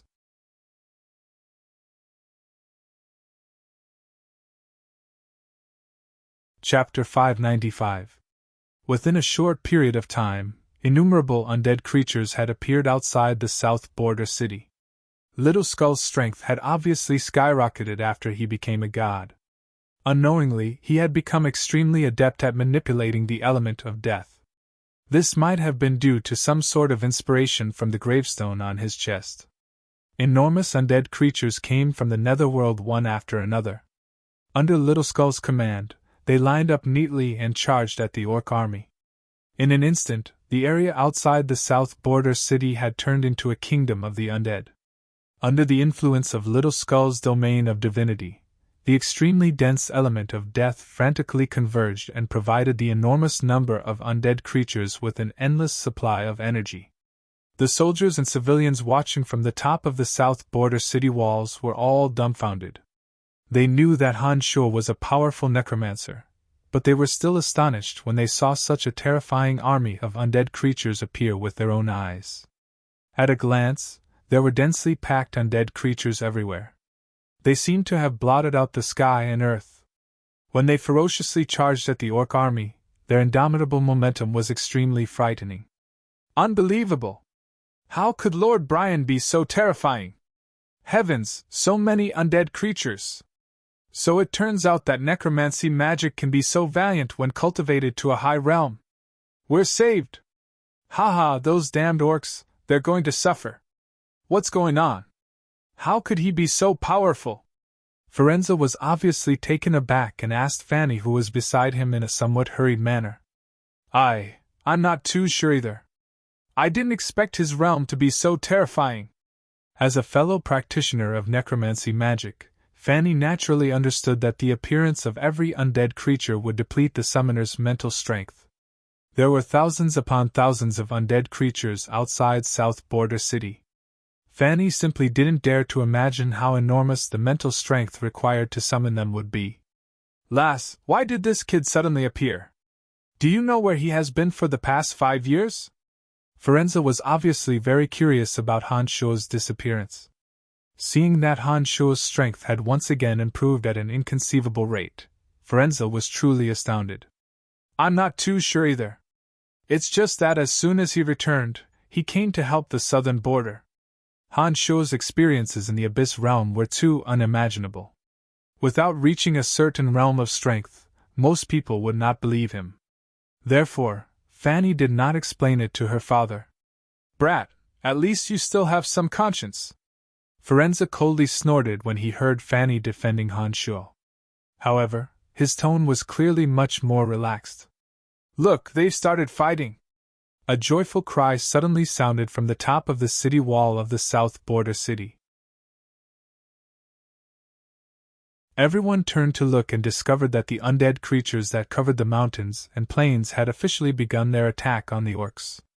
Gargoyles covered the sky like dark clouds. A few bone dragons moved without wings, bringing with them a large amount of death element. Below them was the Skeleton King and the Zombie King. They were led by a large number of old fey demons, bone devils, mummies, evil knights, hate demons, and zombies. The undead creatures that covered the mountains and plains were still emerging in a steady stream along with streaks of lightning bolts in the sky. The massive invasion of the undead creatures immediately caused the orc army to be in a state of chaos. After a long and loud horn call, all the orcs were roused. The orcs at the front were already engaged in battle with the undead creatures that were charging towards them. However, the orcs at the back were still clueless as to what was going on. Each and every one of them picked up their weapons in a daze and asked the people beside them what was going on. When a few powerful orc shamans saw the gargoyles surging towards them, they hastily flew into the sky. Riding on their strange contracted beasts, they chanted mysterious characters in the ancient orc language, forming all kinds of boundaries around them. It was at this moment that Han Shuo, who did not take any further action after summoning Little Skull from the netherworld, suddenly made his move. He transformed into a huge bloody radiance and shot towards the orc army. Midway, Han Shuo's avatar reverted to its original appearance. A long sword glistening with bloody radiance floated in the bloody waves. A destructive energy shrouded the entire battlefield in a split second. At this moment, whether it was the orc army or the city walls of the south border city, everyone could feel the destructive energy. Under the awe of this enormous destructive energy, everyone's gazes were focused on the long sword emitting a sinister aura. "It's Brian!" Fanny cried out in surprise. A sense of pride involuntarily welled up in her heart when she sensed the boundless destructive energy spreading from the sword. "Oh my God, what a terrifying aura!" Firenze finally could not suppress the shock in his heart, and exclaimed softly. The undead creatures were still charging tirelessly at the Orc Empire. The battle at South Border City had fully unfolded. However, on the city walls of the south border city, the soldiers and civilians who had always been on the defensive had all quieted down. They held their breaths and concentrated their attention on the longsword floating in the bloody waves outside the south border city. No one knew where Han Sho was, but everyone knew that the longsword that was constantly emitting destructive energy was being controlled by Han Sho. With the longsword as the center, destructive energy suddenly erupted like a mountain torrent. Streaks of energy invisible to the naked eye shot out from the demon's lair edge and blasted towards the orcs in all directions. Miserable wails and howls came out of those orcs' mouths. When the crowd focused their attention, they suddenly discovered that the orc empire within 300 meters of the longsword seemed to have been baptized by doomsday. Amidst the agonizing howls, the orcs were all torn apart and turned into a bloody mist that dissipated into the air. Not a single one of the thousands of orc warriors in that area was intact. On the city walls of the south border city, everyone was concentrating their attention on the longsword. Not a single one of them knew what had just happened. In what seemed like the blink of an eye, hundreds and thousands of orc warriors had suddenly turned into bloody mist before their eyes. Not even their bones were left behind. The south border city had been filled with clamorous exclamations and discussions. It was so eerily silent that even a pin drop could be heard. All the soldiers and civilians who saw that scene were shocked by that frightening lethality. In an instant, thousands of savage and powerful beastman warriors were so easily and simply crushed into a bloody mist. Such a frightening scene was too horrifying. Fanny's bright eyes sparkled. Although she felt that the scene was rather cruel, as Han Sho's woman, her vanity far outweighed her sympathy for the orcs when she saw her man's invincible might. Moreover, seeing that the south border city was sparsely populated, she did not feel that the orcs were worthy of sympathy. Firenze's mouth was agape. His face was lifeless, and his eyes were vacant. Coupled with his dirty and torn clothes, he looked no different from an idiot. Most of the people on the city walls had the same expression as Firenze. Some of them were even more shocked than Firenze. They stood there as though they had turned into stone statues. They were just ordinary soldiers and civilians who had not seen much of a spectacle. Moreover, Han Sho's attack was too exaggerated. The impact of that scene on them was too great. They simply could not react for a while. The demon's lair edge did not calm down after unleashing that attack. Instead, it rapidly absorbed the energy of death that had just perished from the bloody mist. The battle between the undead creatures and the orc army was still going on. The cruel and bloody battle was in full swing. After a long while, the south border city, which had been silent for a long time, suddenly burst into extremely high-pitched cheers. A cry of surprise rang out, jolting everyone back to their senses from their dazed state. An even louder and more enthusiastic clamor came from the mouths of those who were excited. That unforgettable scene was still repeatedly replaying in their minds. They scrambled to discuss it and cheered loudly. Their enthusiasm was unprecedentedly high. Firenze shook his head and forced a smile. His face was filled with an odd expression. He sighed to the jubilant Fanny beside him. "Is this kid even human? I haven't seen him for 5 years. How did he become so terrifying? How would he dare to charge into an orc army of more than 100,000 by himself if he didn't possess the strength to stand above all living beings?" Fanny raised her head proudly and cheered, as though she was the one who unleashed that attack. As Han Sho's woman, she appeared to be even more excited and proud than Han Sho when she saw Han Sho's display of might. The battle continued. After the demon's lair edge absorbed the negative energy, it suddenly transformed into a long rainbow and shot towards the few orc shamans flying in the sky. As the blood-red light flashed past, the few orc shamans turned into a shower of blood that rained down on the orc warriors below. Little Skull rode on the bone dragon and soared above the battlefield. Wherever he passed, the energy of death would suddenly erupt. Large swathes of orc warriors died at the hands of Little Skull. During this process, Little Skull was still unceasingly summoning undead creatures. Tens of thousands of undead creatures from the netherworld stepped through the air and densely occupied every corner of the battlefield, bringing more and more pressure to the orc warriors. These undead creatures were unafraid of death. Under Little Skull's command, they fearlessly charged towards the orc army in an unending stream. Death was happening at every moment.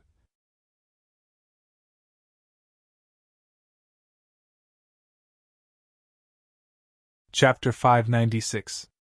The gargoyles in the sky pressed down like a dark cloud. The undead creatures that covered the mountains and plains swarmed forward like a swarm of locusts. Little Skull, riding on the bone dragon, skillfully released a large area of effect necromancy magic that enveloped the orc warriors. When a god-grade existence descended to the mortal world, he was practically invincible if he didn't have an expert of the same level to contend with him.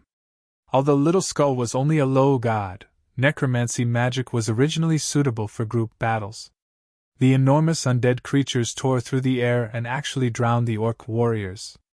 Han Sho transformed into a longsword that dragged along a longsword light. He slithered across the battlefield like a soaring dragon, crushing the orc warriors wherever he passed. Not a single one of them was left unscathed. This was not a battle of equal strength at all.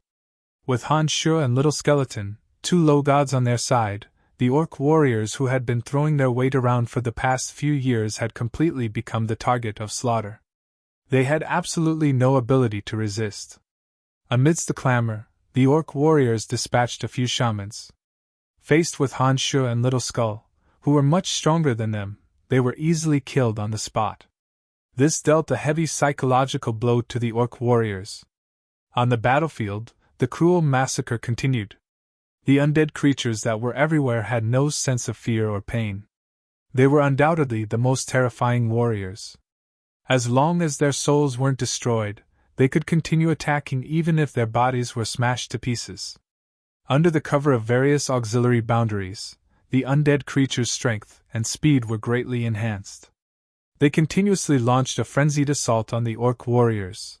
Unknowingly, the orc army that had been eyeing the south border city covetously for the past few years had suffered heavy losses under the combined attacks of Han Sho and Little Skull. None of the orc powerhouses who were sent to stop them were able to escape from their hands. They were all cleanly blasted into pieces.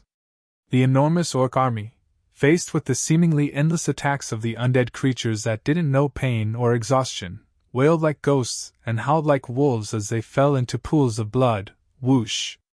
100-meter-long streak of bloody light ferociously bombarded the tents in the center of the orc army with an earth-shattering momentum. Rumble! The earth trembled, and sand and stones flew everywhere. A row of more than a dozen military tents exploded into pieces with a deafening explosion. Along with the military tents were pieces of bloody flesh. Dozens of military tents and dozens of leaders of the Orc Empire were killed just like that. "The orcs are done for!" Firenze shouted from the top of the south border city wall. His tone was agitated. "Without a leader and experts, just relying on those soldiers will only lead to death." Fanny nodded in agreement. She looked at the orc warriors who were being slaughtered and shook her head with a sigh. "Sigh, I don't know why these orcs are so determined to invade our empire. Look at them now. How many of them can survive after what Brian has done? The wars between nations are just that cruel. You don't need to sympathize with them. Too many soldiers and civilians of the south border city have died over the past few years. Their weapons are stained with the blood of the soldiers and civilians of the south border city. Perhaps Brian's arrival is the price they should pay." As a commander, Firenze was obviously not a soft-hearted person. In his eyes, death and war was all too common. He was not the least bit affected by the death of the orc warriors. Having lost the command of their leaders and the protection of their experts, the orc warriors who could only passively defend were defeated as expected. Blood splattered everywhere. One by one, the orc warriors fell to the ground. Their corpses were left on the corpse-strewn ground. At the center of the battlefield, two lofty altars had suddenly appeared out of nowhere. The energy stones on the altars glowed brightly and formed two cyclones that were constantly changing shapes.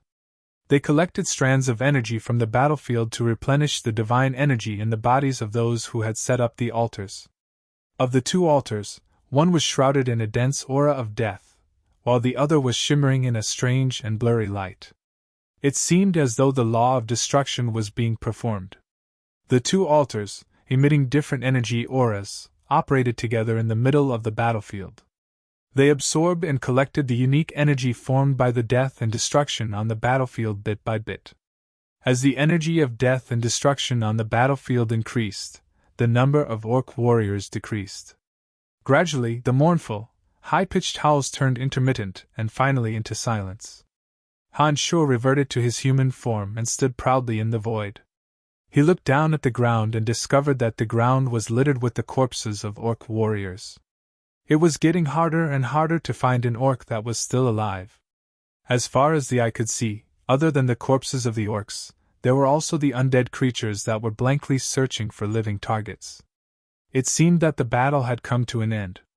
Hovering in midair, Han Sho could sense strands of drifting energy flowing into his body through the altar at the center of the battlefield, fusing with the divine energy in his body. He could clearly feel the growth of his divine energy. At this moment, as he felt the growth of the energy, Han Sho gradually understood the intentions of the overgods of death and destruction. By relying on special methods, even though they were separated by multiple planes, through the use of altars and soul imprints, the sovereigns of death and destruction would be able to gain power from both destruction and death. The more people died, the more power they would gain. The death of over 100,000 orc warriors and the energy of destruction on the battlefield were absorbed by the altar that Han Sho had set up. He could clearly feel the rapid growth of his divine energy.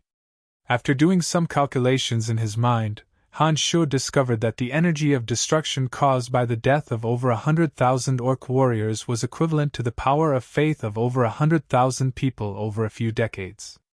It was also equivalent to the decades of silent cultivation of Han Sho's avatar of destruction.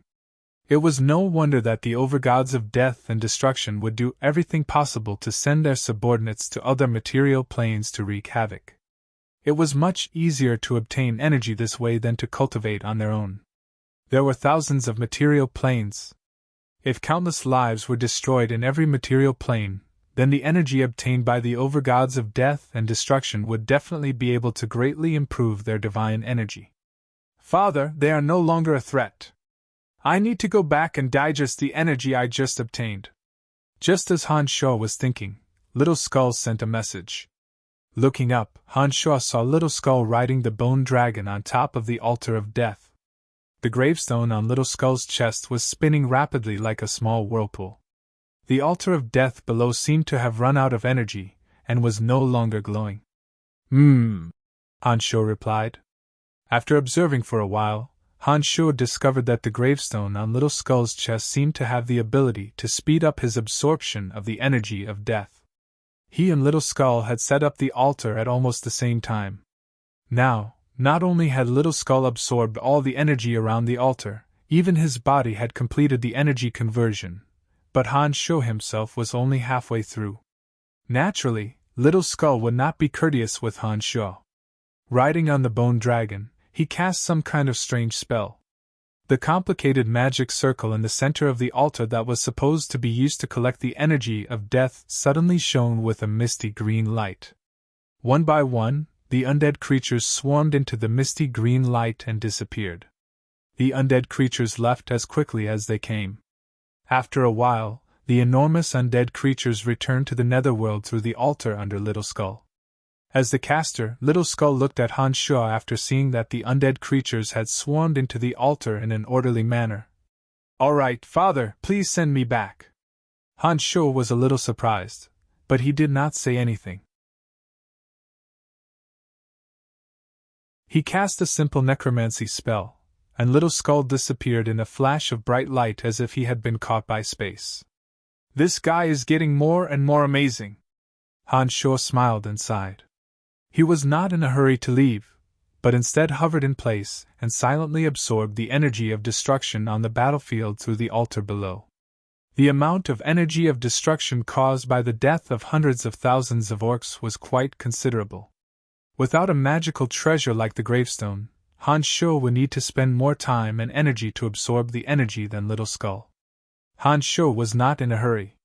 He hovered in the air and communicated with the altar with his soul. He spread out his domain of divinity and formed a spiderweb-like barrier to absorb the energy of destruction gathered by the altar. After a long while, Han Sho let out a long sigh. He spread his hand and covered the altar below. The altar seemed to be covered by an invisible canvas, disappearing inch by inch under Han Sho's body. Han Sho surveyed the surroundings, looked at the corpses strewn all over the battlefield, looked at the messy weapons and armors, shook his head, and flew towards the distant south border city. If it was in the past, Han Sho would definitely stay and collect the weapons and armor on the ground. However, Han Sho was no longer the same as before. Those weapons and armor on the ground could no longer enter Han Sho's eyes. Therefore, he naturally would not waste his time on them. A streak of light flashed past at high speed. A tall and majestic figure appeared beside Firenze, who was still looking at the battlefield in astonishment. For the time being, South Border City should not be facing the threat of the Empire of Orcs again. Clean up the battlefield. Some things are still of some value, said Han Sho with a faint smile as he looked at Firenze beside him. Firenze snapped out of his shock and turned his head to look at Han Sho. Firenze, who had always been bold and unrestrained, was actually a little timid at this moment. After staring blankly for a long while, he forced a smile and nodded, saying, "Hundreds of thousands of orcs, gone just like that. Even if the Empire of Orcs still has some military strength, I'm afraid they won't dare to invade our south border city again before the truth is clear." Han Sho grinned and calmly said, "Oh, that's good. After I've dealt with the great threat that is the Kasi Empire, we can regroup our military strength and attack them instead." Firenze remained silent for a long time after hearing Han Sho's words. He sized up Han Sho for a very long time before he finally said, "With you around, the Empire is invincible."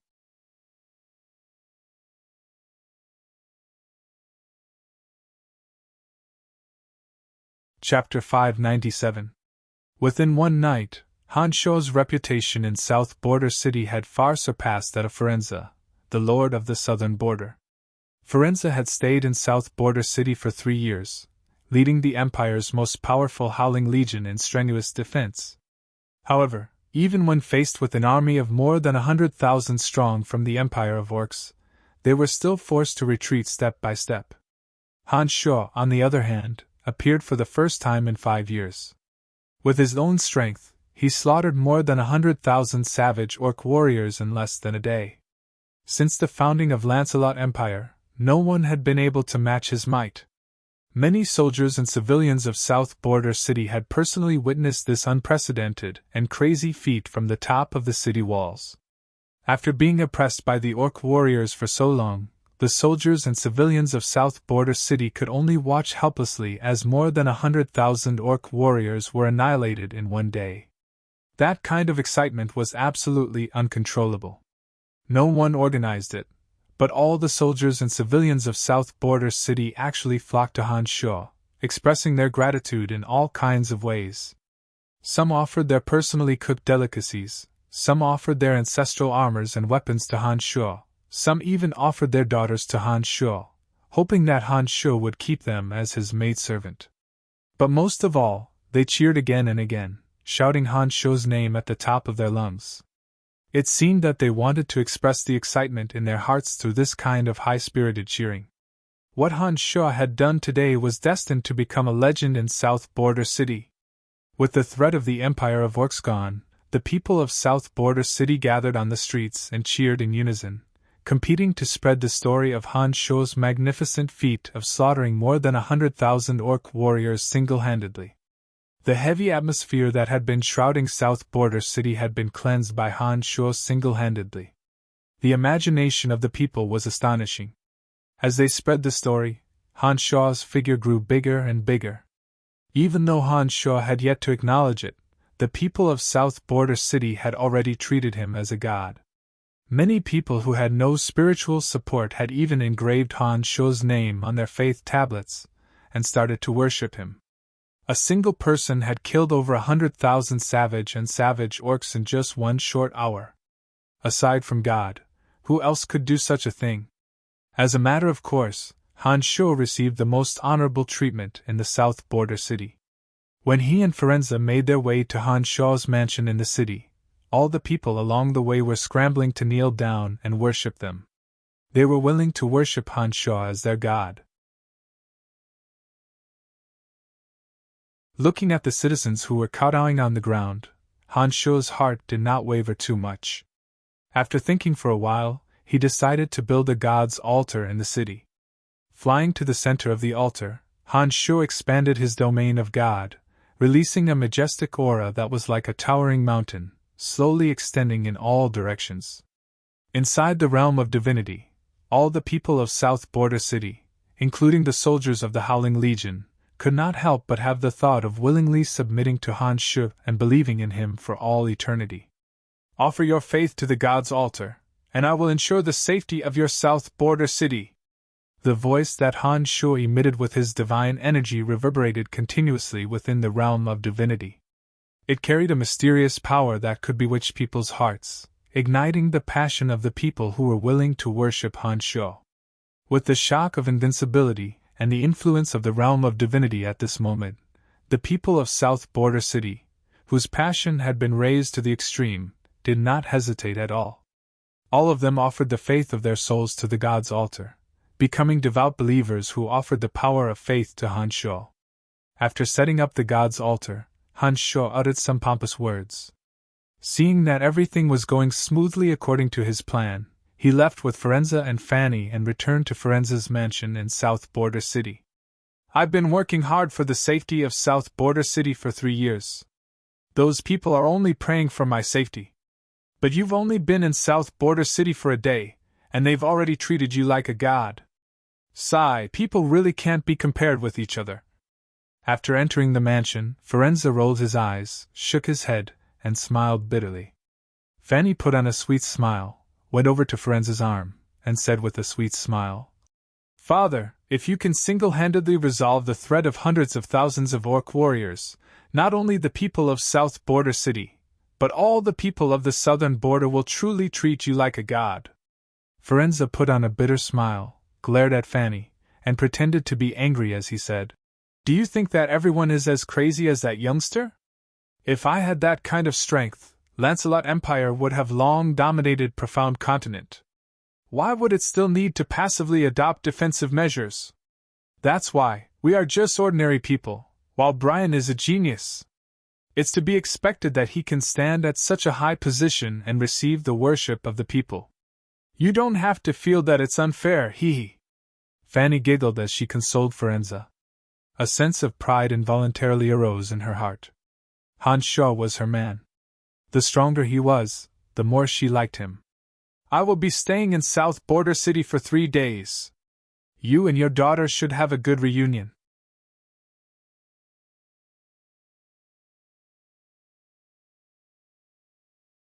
His enormous draconic body swayed a little. An array of black light suddenly appeared. His enormous body gradually shrank within the black light, and by the time he landed in front of Han Sho, he had turned into that familiar dark-skinned youth. Master, I'm back. I, Gilbert, am back. Ha! Gilbert was so excited that he danced with joy. He kept hitting his new body, and he seemed to be very satisfied. You died here, and also resurrected here. I've done what I promised you. Han Sho looked at Dark Dragon Gilbert with a smile, and asked, How's the new body? Very good. Very good. Gilbert immediately replied. He twisted his neck, kicked his legs, and added, There's a surging power in my body. Although it's not quite the same as before, it feels even more powerful. With a thought, Han Sho's lips curled into a satisfied smile. He nodded and praised. Not bad, you actually melted that small piece of divine crystal. Very good, very good. As long as you comprehend it carefully, it won't be difficult to become a god in the future. Thank you, Master, haha, thank you, Master. Gilbert couldn't help but shout excitedly as he listened to Han Sho's praise. His voice traveled far and wide, causing many low-level magical beasts to retreat. This is what you deserve. The new body also has some wonderful uses. I think you should have a deep understanding of this yourself. Spend some more time and understand some of the uses of the new body. This will be of great benefit to you in the future, Han Sha said seriously. Don't worry, Master. I've died once, I'll cherish it. Gilbert put away his mischievous smile and promised Han Sha. I think this time you should understand the importance of strength. Han Sha nodded. Master, I want to go back and see my grandfather. Gilbert suddenly spoke in a somewhat sad tone. My father is already dead, and many of the dark dragons have also died. I want to see how they are doing now. Of course. Take a look at how the lizard men in the underground world are doing.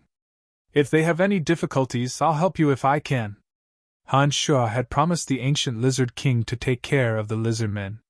Perhaps something had changed in the underground world because of Adele's resurrection. After Gilbert's resurrection, his strength was much higher than before. With his help, the lizard men in the underground world should be better off. Understood, Master. I'll be going then. Gilbert was concerned about the dark dragon race. He didn't know if the Shrine of Ice had caused trouble for the dark dragons again in the years after he left. He left some instructions with Han Sha and hurriedly left. This guy is still so impatient. Han Sha couldn't help but laugh when he saw Gilbert leave so quickly. After a while, his face turned cold. He gazed into the depths of the dark forest and recalled that unforgettable hatred.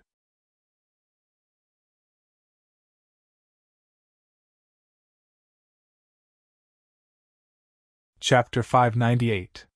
5 years ago, in the Dragon Valley in the depths of the dark forest, Han Sha suffered a great loss that he would never forget.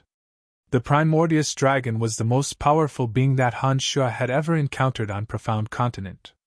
The primordious dragon who had been guarding Profound Continent possessed low god's strength of earth. Nobody knew how long he had been in this realm. Han Sha would never forget this grudge. However, at present, his avatar of death was still digesting the divine essence underground of Bretel City, while his avatar of destruction was digesting the energy of destruction formed from the deaths of the hundreds of thousands of orc warriors. Han Sha had no confidence in defeating the primordious dragon in the low god realm with just his main body that had reached the 9 changes realm in demonic arts. Standing in the valley above the place of extreme fire, and gazing coldly at the Dragon Valley, Han Sha did not rush over impulsively. After calming the rage in his heart, Han Sha coldly groaned and said, I'll let you live for a few more days. When my 3 souls have fused, I will destroy your Dragon Valley and annihilate your dragon soul. Han Sha took a deep breath, forcibly repressed his impulse, and returned to the cemetery of death. After a short while, Han Sha returned to the cemetery of death. Sanguiner, Jasper, and the other 2 ladies who had stayed behind in the cemetery of death, as soon as they saw Han Sha, they clamored to go out and experience this new world. As soon as Han Sha returned to Profound Continent, he had the 4 stay behind. They had been bored to death for a long time. A material plane different from the Abyss realm had piqued their curiosity.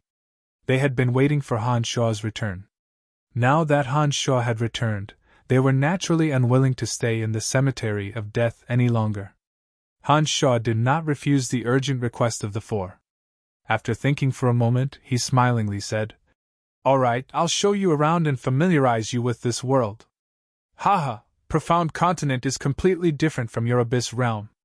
The plants and animals here are more peaceful and won't attack strangers for no reason. Let's go, Han Sha. This place feels like a prison. Hurry up and take us out to broaden our horizons. Jasper pulled Han Sha's arm and urged him with a smile. All right, then come with me to experience this world. Han Sha broke through the barrier and led the group of 4 out of the cemetery of death. The dark forest was lush and verdant, with wild flowers and weeds growing everywhere. The air was fresh, and the sun was bright and beautiful. It was a stark contrast to the gloom of the Abyss realm. The sun hanging high in the sky was especially unique in the Abyss realm. As soon as they walked out of the cemetery of death, the 4 immediately cried out in surprise. They curiously looked all around, touched this, pinched that, and clicked their tongues in wonder. What a beautiful world! Hamana plucked a wild flower and sniffed it. She looked at Han Sho with a happy expression. The scenery here is really beautiful. Just as you said, this is a magical and beautiful world. Sylph took a deep breath and looked around. She couldn't help but sigh when she saw nothing but lush greenery around her. At first, I was worried that I wouldn't be able to adapt to this place. But now, I can finally relax. Yay! I love this world! Jasper exclaimed excitedly as she gently flapped her flawless white wings and flew a circle in the air. Sanguiner did not say a word and focused on sensing the aura of the new world. As a cultivator of the blood god mantra, Sanguiner's perception of his surroundings was obviously sharper than that of Jasper and the other two ladies. All he could think of at the moment was how he could display his strength as soon as possible. When he discovered that this new world would not affect him in the slightest, he quickly put his mind at ease. Let's go, I'll show you around the cities here, Han Sho said smilingly when he saw that the party had adapted to profound continent so quickly. Yay, yay! We have long wanted to see what the cities in this world look like. Sylph cheered and appeared to be in high spirits. Under Han Sho's guidance, the party departed from the Cemetery of Death and headed in the direction of the Valley of Sunshine. Sanguiner and the others possessed decent strength in profound continent. They chattered excitedly as they followed behind Han Sho. It didn't take long for them to arrive at the gates of the Valley of Sunshine. After 5 years, the Valley of Sunshine had been completely under the control of the Soul Destroyer mercenary band. After escaping from death, Trunks had become even more vicious and ruthless. With the secret support of Lancelot Empire, Trunks, with his extraordinary means, quickly established his position in the Valley of Sunshine and developed the Soul Destroyer mercenary band into the most powerful force in the Valley of Sunshine. Wow, what beautiful and exquisite buildings! This is amazing! Sylph cried out in surprise as soon as they arrived in front of the gates of the Valley of Sunshine. The buildings in the Abyss realm were simple and crude. The nobler the person, the bigger the building they lived in. However, no effort would be wasted on details or elegance. Therefore, although the buildings in the Abyss realm were large, they lacked any distinguishing features. They were almost all in the same crude style. Profound Continent, of course, was different. Here, the humanities and arts were well developed. People paid great attention to the enjoyment of life in all aspects. Naturally, the houses they lived in weren't just for sleeping. The buildings of various styles were generally decorated with exquisite patterns and adorned with many beautiful decorations. This style was obviously different from that of the Abyss realm. Angel, there's an angel there. What a beautiful angel! Almost at the same time as Sylph cried out in surprise, an equally loud cry of surprise came from the crowd of guards in the Valley of Sunshine. The 2 snow-white wings on Jasper's back were exactly the same as the pure and beautiful angels that the Church of Light promoted. It was no wonder that the Soul Destroyer mercenary band would cry out in surprise. Idiot, that's the enemy! Everyone get ready, it must be the Church of Light launching a large-scale attack. All of a sudden, the members of the Soul Destroyer mercenary band put up their defenses as though they were facing a great enemy. All kinds of crossbow bolts were pointed at Han Sho and the others. Angels were the symbol of purity and beauty. However, under the propaganda of the Church of Light, angels were also synonymous with the strong. In the Valley of Sunshine, Trunks had long expressed his disgust towards the Church of Light. All these years, he had been constantly at odds with the Church of Light, especially after the Pope of Light solemnly vowed that they had eradicated the greatest heretic, Han Sho. Under Trunks' leadership, the Valley of Sunshine had long become the enemy of the Church of Light. Under such circumstances, it went without saying what it meant for the legendary powerful warrior angels of the Church of Light to suddenly appear outside the Valley of Sunshine. After a cry of surprise, the members of the Soul Destroyer mercenary band came from all directions. These people were armed with weapons and pointed at Han Sho and the others from afar, ready to attack at any time. What are you people of the Church of Light doing here? Our Valley of Sunshine doesn't welcome you? A leader shouted angrily and waved his hand. Dozens of people walked out and slowly surrounded Han Shu and the others. Seeing the members of the Soul Destroyer mercenary band as if they were facing a great enemy, Han Shu couldn't help but laugh. He didn't expect that he would be faced with such a lineup even before entering the Valley of Sunshine. Smiling wryly and shaking his head, Han Shu felt that this was somewhat absurd. He had single-handedly founded the Soul Destroyer mercenary band. He didn't expect that these fellows would actually point their swords at him. He really didn't know whether to laugh or cry. Han Shu, who are these people? Jasper was stunned. Master, these people seem to think of us as enemies. They aren't very strong.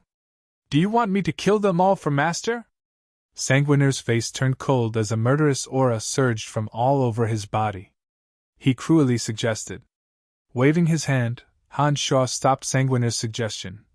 No need, they are all on the same side. It's just that I've been away for too long and these people don't recognize me. Put down your weapons and state your purpose. Otherwise, we will attack. That guard shouted, appearing somewhat nervous. We're on the same side, don't be nervous. Han Shu explained helplessly. He raised his hand with a wry smile, afraid that these people would do something irrational and then accidentally kill them. Humph. Since when did the Church of Light become one of our Soul Destroyer mercenary band's people? Our leader has ordered that no one from the Church of Light is allowed to enter the Valley of Sunshine. If you have something to say, hurry up and say it. Otherwise, don't blame us for being impolite. That person shouted angrily. Tell Trunks to come see me. Is this bastard in the glorious Tanai? Han Shu raised his hand and shouted somewhat angrily. How dare you insult our leader? As expected, you are from the Church of Light. Everyone, prepare to attack. Take them down first. That person shouted. Everyone swarmed forward, preparing to attack. Master, what should we do? Sanguiner spread out his hands towards Han Shu. It seems like we can only restrain these guys who don't know the situation. That's the only way. Han Shu thought to himself. He was also prepared to take them down first, and then wait for Trunks to come over and explain the situation. Stop, you bastards. What are you shouting for when you don't know anything? Just as the battle was about to break out, an explosive shout suddenly rang out. Then, a fiery red shadow rapidly rushed out from the Valley of Sunshine, arriving in front of Han Shu in the blink of an eye. Lady Candace, why have you come? Those Soul Destroyer mercenary band immediately smiled obsequiously when they saw the newcomer. You blind fools. If I didn't come, you guys would have really attacked. Candace glared at that person and cursed fiercely. The fiery Candace hadn't changed much. She was still wearing her sexy armor and had a fire magic sword on her back. However, compared to before, she looked a bit more feminine. Candace, it's you. Han Shu couldn't help but laugh heartily when he saw the newcomer. I heard news of you from Phoebe, but I didn't really believe it. I didn't think that you would really be alright. That's great, Trunks has been missing you for a long time. Candace looked at Han Shu and said with genuine joy. Ever since Han Shu met Candace, he knew that she was a pretty good mercenary. However, when he left the Profound Continent back then, Candace and Trunks' Soul Destroyer mercenary band didn't have much interaction. He didn't expect that she would actually be in the Valley of Sunshine this time. Furthermore, when talking about Trunks, Candace's tone was obviously a bit strange. After sizing up Candace with a few odd glances, Han Shu suddenly let out a strange laugh and said, Candace, don't tell me that you and Trunks are together? It was rare for the usually fiery and bold Candace to blush. She then raised her neck and said in a magnanimous manner, That's right, why? Let's go, Trunks will definitely be very happy to see you. With her leading the way, none of the Soul Destroyer mercenary band guards dared to obstruct them, allowing Han Shu and his party to enter unimpeded. However, their hearts were filled with doubts. They didn't know who Han Shu was to actually be treated so warmly and solemnly by Candace.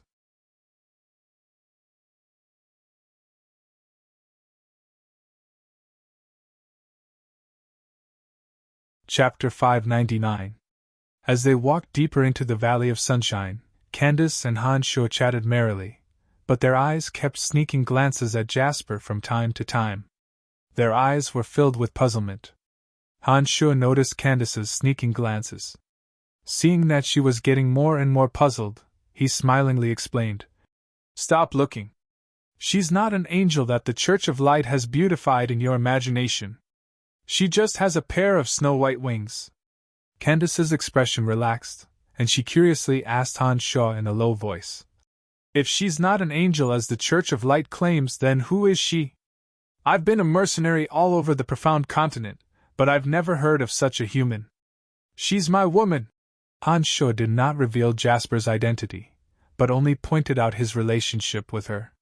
Upon hearing Han Sho's words, Jasper shot a hateful glare at Han Sho and said in a low voice, "You scoundrel! You already have 3 beauties in the Empire, and yet you're still flirting with other women." Han Sho smiled but did not reply to Candace's accusation. He maintained his leisurely posture as they walked deeper into the Valley of Sunshine. Along the way, many merchants in the Valley of Sunshine looked at Han Sho and his party with astonishment. Not only Jasper, who had snow-white wings, but Hamana and Sylph, who had sharp spikes growing from their shoulders, elbows, and knees, also attracted a lot of attention. "Who are these people? They're so strange. Aren't those the legendary powerful angel warriors of the Church of Light? Why would they appear in the Valley of Sunshine?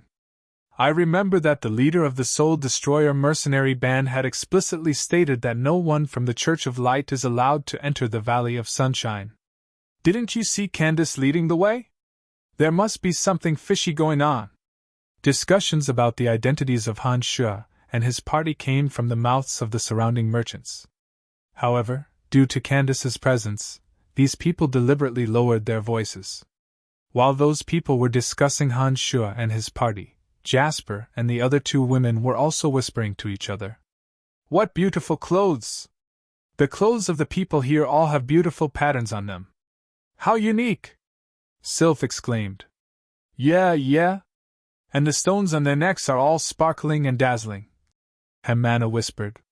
"This place is indeed different from where we came from. I can't deny that this place is way ahead of us in terms of food, clothing, housing, and transportation," Jasper affirmed. "These people are much weaker than us. They're too focused on enjoyment, unlike us who are constantly fighting. The strength of these people is generally much weaker than ours. They focus too much on enjoyment, unlike us who are constantly fighting." From Sandwith's words, one could clearly see the difference between men and women. Jasper and the other women showed great interest in beautiful things, while Sandwith snorted disdainfully. As they discussed amongst themselves, the group finally arrived at the back mountain of the Valley of Sunshine under Candace's lead. The territory that had originally belonged to the Cairo mercenary band had now naturally belonged to the Soul Destroyer mercenary band. There was a huge practice field in front of them. Some of the mercenary groups were bare-chested, revealing their sturdy muscles. They were concentrating on practicing their martial skills. "Lady Candace!" Those people greeted Candace in a friendly manner when they saw her approach. Han Sho swept his eyes over them and discovered that these people were all unfamiliar faces. It seemed that the Soul Destroyer mercenary band had indeed recruited more and more members while developing at a high speed.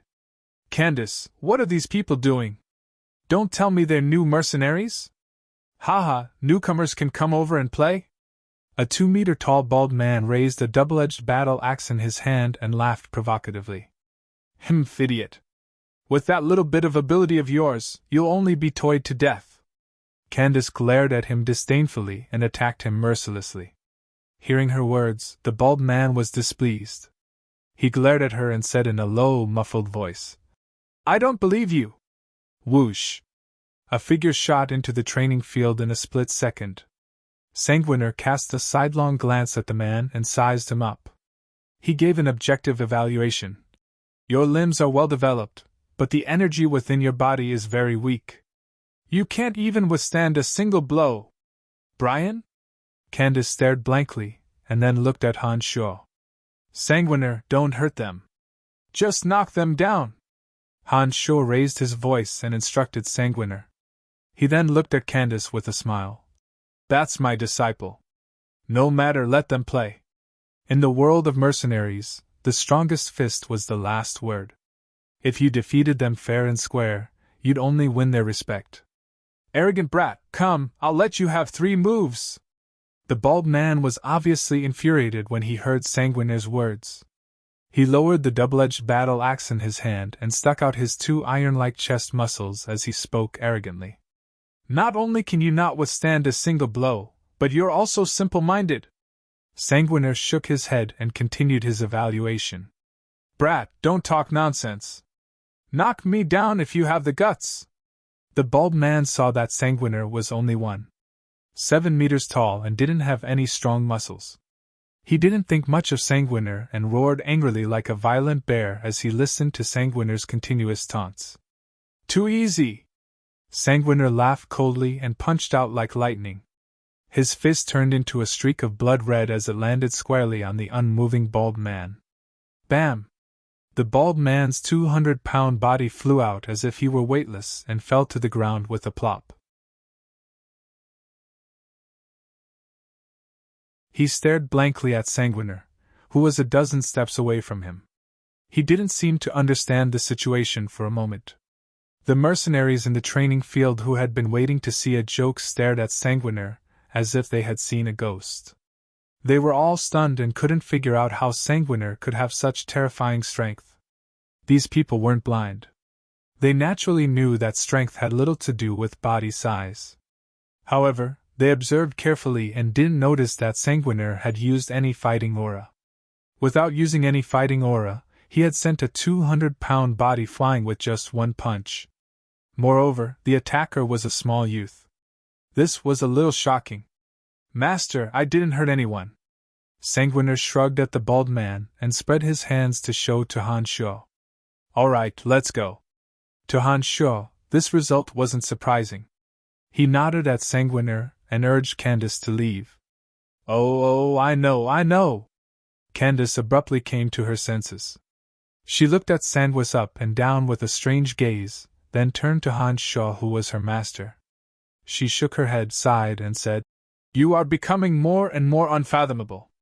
I didn't expect that a single disciple of yours would have such miraculous strength. Sigh, no wonder. No wonder what? Han Sho smiled in a carefree manner. He thought that if that bald man, who was merely a journeyman swordsman, could withstand a punch from Sanguiner, then Sanguiner's body would really be unworthy of its name.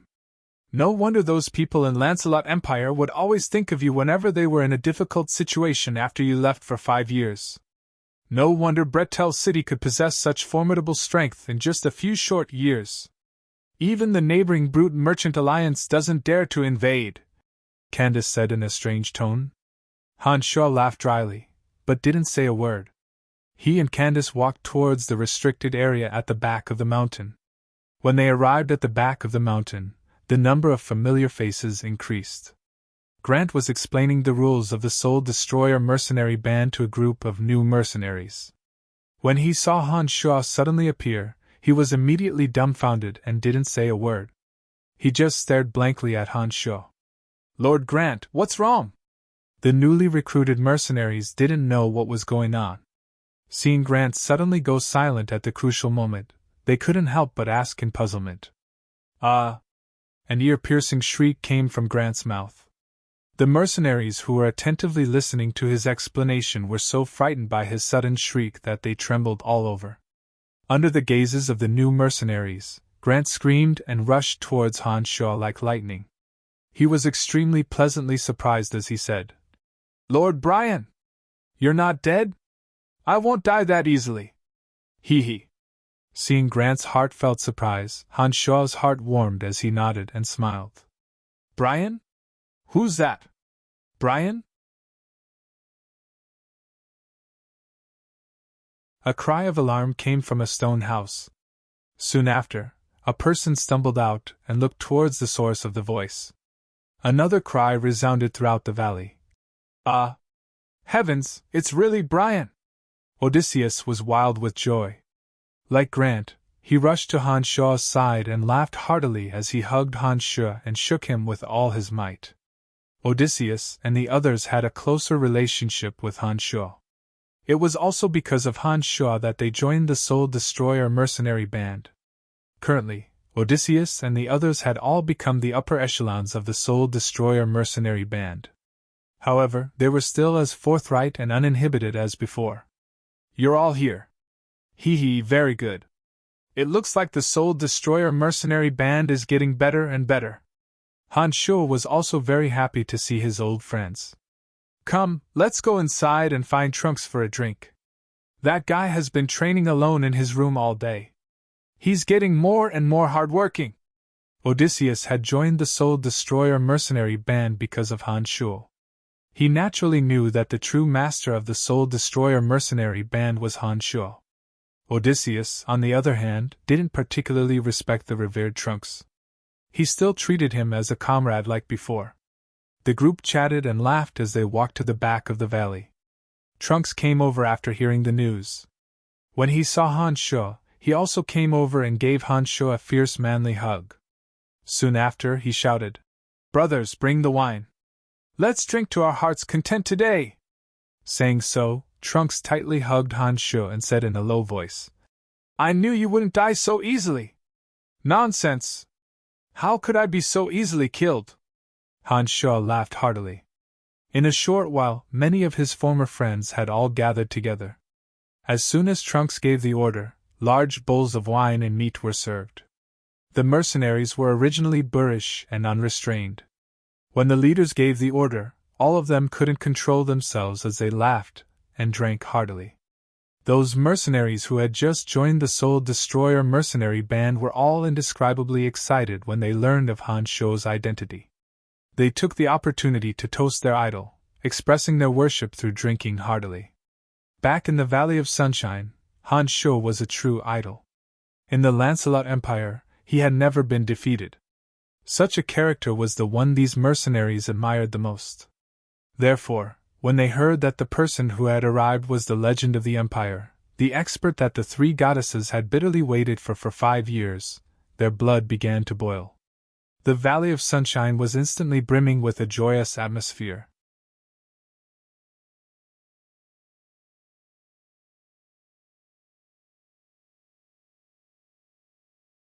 Chapter 600. After large bowls of wine and meat, everyone was a bit tipsy. At this time, Han Shuo and Trunks arrived at a secluded rock in the back of the mountain. The mountain breeze caressed their faces and the air was fresh. The two were in a very good mood after reuniting after a long time. Trunks was still a great sword master. After spending 5 years in the great sword master realm, his fighting aura had become increasingly pure. However, perhaps due to the lack of opportunity, he had yet to make a breakthrough. 5 years felt like a lifetime had passed since the two had last seen each other. Han Shuo, in particular, had become a true god in the short span of 5 years. Although he hadn't deliberately displayed his strength, Trunks could still vaguely sense the powerful aura emanating from his soul. "Brian, what realm are you at now? Why can't I sense any fighting aura or magic aura from you?" Trunks frowned as he looked at Han Shuo. He had carefully observed him for a long time, but still couldn't discern what martial arts technique Han Shuo was training in. The demonic arts that Han Shuo trained in didn't have the aura of the element of death or the edict of destruction. All of the energy was hidden deep within his body, so Trunks naturally couldn't detect any clues. Smiling faintly, Han Shuo didn't provide any explanation on this question. Instead, he asked Trunks, "Oh right, have you settled your grudge with Caesar City?" Shaking his head, Trunks sighed softly and answered, "Not yet. Radley Pilon's Caesar City is heavily guarded. The Kasi Empire has been pressuring us step by step these past few years, and Valence City has instead been very passive. Although my Valley of Sunshine has developed rapidly, we are still founded on merchants and mercenaries. We are still somewhat lacking compared to the machinations of a country." Nodding, Han Shuo understood that Trunks was speaking the truth. The Valley of Sunshine was situated between 3 countries and was situated in the middle of a mountain range. It was precisely because of this that there were advantages and disadvantages. It wasn't easy for Trunks to develop the Valley of Sunshine to such a scale. It would be exceedingly difficult for him to go one step further and contend with the country. Han Sho was about to say a few words of consolation when Trunks' expression suddenly turned cold as he said faintly, "The Valley of Sunshine can't contend against Caesar City, this is a fact. However, I've personally killed more than a dozen direct relatives of Radley Pilon's family over the past 5 years. Radley Pilon's uncle, nephew, and even his wife and son have all been assassinated by me. I want him to taste the pain of being abandoned by his family." Han Sho felt a chill in his heart as he looked at the sinister Trunks. He thought to himself that Radley Pilon probably wouldn't be able to sleep well after provoking such an enemy. The immediate family members of Radley Pilon's family died one after another. Even his beloved woman and son were killed. That kind of torture must have been very painful for Radley Pilon. Han Sho had originally wanted to say a few words of consolation to Trunks, but after hearing Trunks' words, he knew that Trunks definitely didn't need his consolation after going through such a slow massacre. Judging from Trunks' appearance, he seemed to be enjoying the process of forcing Radley Pilon to his death step by step. He probably wasn't in a hurry to get rid of Radley Pilon in one fell swoop. "So that's how it is. You brat, you're getting more and more sinister." Han Sho laughed involuntarily as he teased Trunks. "The Dark Forest and the Lizard Men in the underground world are all under the control of our Soul Destroyer mercenary band. You've been gone for 5 years, so you may not know the situation. Let me introduce to you the current distribution of strength in the Valley of Sunshine." Trunks chuckled. "No need." Han Sho interrupted Trunks' introduction and looked deeply at Trunks. "I believe that you will handle these matters well. I won't ask about the Soul Destroyer mercenary band's matters in the future. You just need to know what you're doing." At Han Sho's level of strength, he didn't even care about some countries, not to mention a small power like the Soul Destroyer mercenary band. As long as Han Sho was willing, he could destroy the Soul Destroyer mercenary band with a wave of his hand, or even rebuild a power of the same scale. The higher one stood, the further one could see. Even the Abyss realm completely belonged to him. What could a mere Soul Destroyer mercenary band amount to? "No matter what, the Soul Destroyer mercenary band will always be yours. Even if you've forgotten, I won't." Trunks clearly understood the meaning behind Han Sho's words. He knew that Han Sho had plans to let go of the mercenary band. After a moment of silence, Trunks suddenly guaranteed. Laughing heartily, Han Sho patted Trunks' shoulder and said, "There's no need for such words between us. Come, let's continue drinking, drink. All right, I'll accompany you to truly get drunk today." Trunks laughed heartily. Naturally, Han Sho wouldn't get drunk. That day, most of the people got drunk. Even Trunks, who had reached the realm of Great Sword Master, got drunk without using his fighting aura to filter out the alcohol. However, Han Sho's demonic body was special. Even if he didn't take any measures, he still wouldn't fall into such a dizzy state. The next day, while Trunks and the others were still unconscious, Han Sho found Sanguiner and Jasper and instructed them to stay and play in the Valley of Sunshine for the time being. He then left the Valley of Sunshine alone. Deep within the dark forest, outside the Dragon Valley, Han Sho stealthily arrived outside the Dragon Valley and laid in ambush.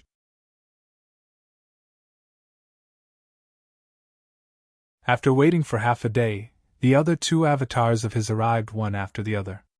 After his avatar of destruction absorbed the energy of destruction formed from the deaths of hundreds of thousands of orcs at the south border city, the divine energy in his body grew. He also gained some new understanding of the utilization of divine energy and the edict of destruction. This laid the foundation for the breakthrough of this avatar of Han Sho's. The advancement of the divine realm was an extremely long process. The 3 realms of low god, mid god, and high god might take tens of thousands of years to complete the advancement process. In other words, a god might need to stay in the same realm for tens of thousands of years or even longer. Those who entered the same realm first and spent many years in it would usually be able to surpass those who had just entered the same realm in the utilization of elemental energy and edict energy. It was precisely for this reason that the same divine realm was divided into 3 stages: early, middle, and late. Those who cultivated to the peak of the late stage of the divine realm would be much stronger than those who had just entered the same realm. Although both of Han Shuo's avatars were low gods, as they had just entered this realm, their divine energy was relatively weak and their understanding of divine energy and the edict of elemental energy was not deep enough. Both of them were early-stage low gods and were far from reaching the stage of mid-stage low god. The reason why Han Shuo was not in a hurry to seek revenge on the Primordius Dragon was that he did not know which stage of low god the Primordius Dragon had reached. There was no doubt that a late-stage low god could easily defeat an early-stage or mid-stage low god in the same realm. After the arrival of his 2 avatars, Han Shuo carefully sensed for a moment. It had to be said that the advancement of the divine realm was indeed a slow process. Although his avatar of destruction had absorbed the energy of destruction formed from the deaths of hundreds of thousands of orcs and his avatar of death had digested the divine energy of a divine essence, it was still far from the stage of mid-stage. The 2 avatars once again concealed themselves in Han Shuo's body. Gazing at the Dragon Valley that was just inches away from him, Han Shuo pondered for a moment before he resolutely decided to enter and settle old scores with the Primordius Dragon. Han Shuo did not know which stage of low god the Primordius Dragon was at. However, with his demonic arts having reached the 9 Changes realm, Han Shuo had mastered a few secret techniques. Even if the Primordius Dragon was a late-stage low god, if Han Shuo was no match for him, he could still easily escape. Han Shuo, who possessed 3 souls, was confident that he could easily defeat a mid-stage low god. However, if the Primordius Dragon was really a late-stage low god, Han Shuo had no certainty of victory.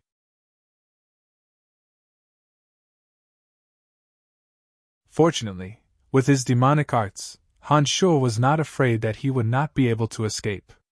With a surefire plan in place, Han Shuo no longer hesitated. He raised his head and let out a long howl. His body turned into a rainbow and shot towards the Dragon Valley. The boundary along the way could not stop Han Shuo in the slightest. With a wave of the demonic blades in Han Shuo's hand, the boundary was destroyed without the slightest hindrance. The moment Han Shuo broke through the boundary and charged towards the Dragon Valley, he immediately caused a commotion in the Dragon Valley. As Han Shuo's howl soared into the sky, a high-pitched dragon roar suddenly came from the Dragon Valley. A third-order silver dragon wriggled its enormous body and charged straight at Han Shuo, baring its fangs and brandishing its claws. It breathed out dragon breath and bellowed thunderously. "Lowly human, how dare you trespass into the Dragon Valley? You're courting death! Ha ha, worm, let's see who's the lowly one today!" Han Shuo sneered. Without conjuring either of his avatars, he directly grabbed at the third-order silver dragon. When Han Shuo grabbed at the silver dragon, his body suddenly transformed and grew bigger and bigger in the void. By the time his hand reached the silver dragon, Han Shuo had already turned into a 50-meter-tall giant. Before the silver dragon could react, Han Shuo, who had transformed into a giant, grabbed the silver dragon's head and tail with both hands. The silver dragon was only 20 meters long. Compared to the current Han Shuo, it was just a slightly larger snake. Han Shuo laughed maniacally and pulled with force. The silver dragon's 10-meter-long body was directly torn into several pieces. Dragon tendons mixed with blood sprayed everywhere. 9 was the extreme number. The 9 Changes realm also meant that one could take on a myriad of transformations and transcendence energy. Apart from the implication that 9 was the extreme, the 9 Changes realm also had 9 transformations that needed to be practiced. They were speed change, body change, heart change, divine sense change, bloodlust change, space change, earth change, sky change, and demonic change. Each of these 9 transformations had its own unique function. Ever since Han Shuo reached the 9 Changes realm, he had only just mastered speed change and body change. As for the remaining 7 transformations, Han Sho was still diligently comprehending them.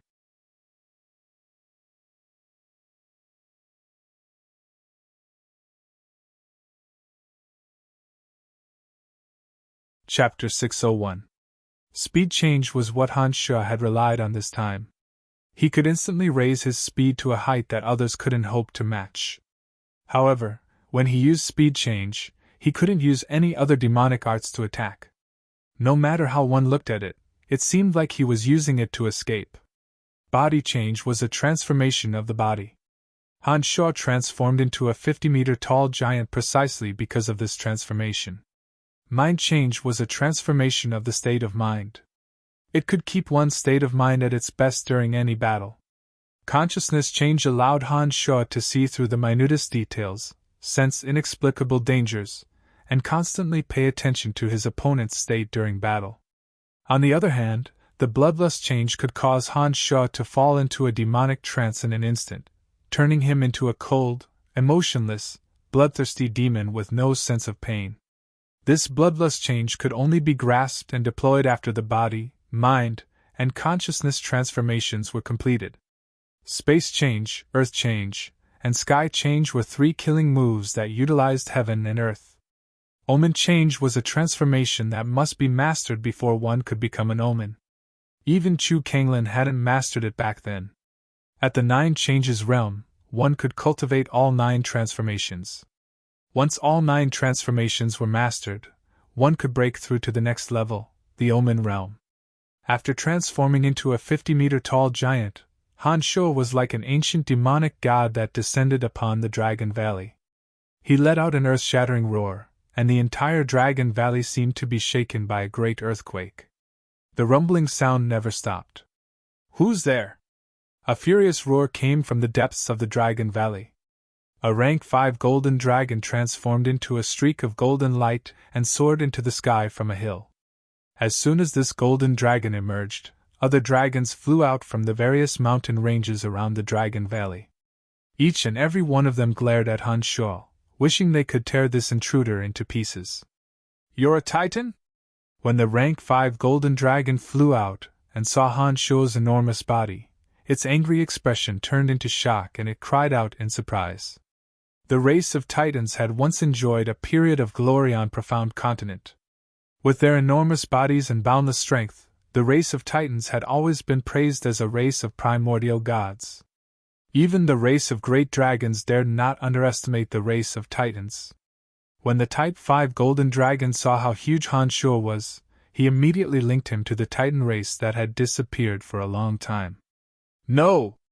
Han Sho glared fiercely at the rank 5 Golden Dragon and said sinisterly, "5 years ago, when the space-time discontinuum was torn apart, I came to help you out of goodwill.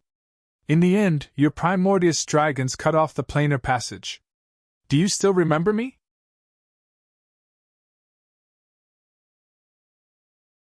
As soon as these words came out, all the dragons were shocked. Some of the dragons who had experienced that great change carefully looked at Han Sho for a while. Suddenly a dragon roared, "So it's you, that evil necromancer?" "Ha! It's me. You didn't expect this, did you? I'm still alive, and I'm doing very well." Han Sho threw his head back and laughed maniacally. He said fiercely, "Where's that primordious dragon who claims to be the guardian of Profound Continent? Come out and see if you can seal me in another dimension. Evil heretic, the Dragon Valley isn't a place where you can run wild." The rank 5 Golden Dragon roared and charged at Han Sho. After learning that Han Sho wasn't a Titan, the Golden Dragon no longer had any misgivings. He charged at Han Sho furiously, intending to tear Han Sho apart. "Worm, you're courting death." Han Sho's face turned cold. He similarly flew towards the Golden Dragon with his enormous body. His enormous body left a monstrous shadow in the Dragon Valley.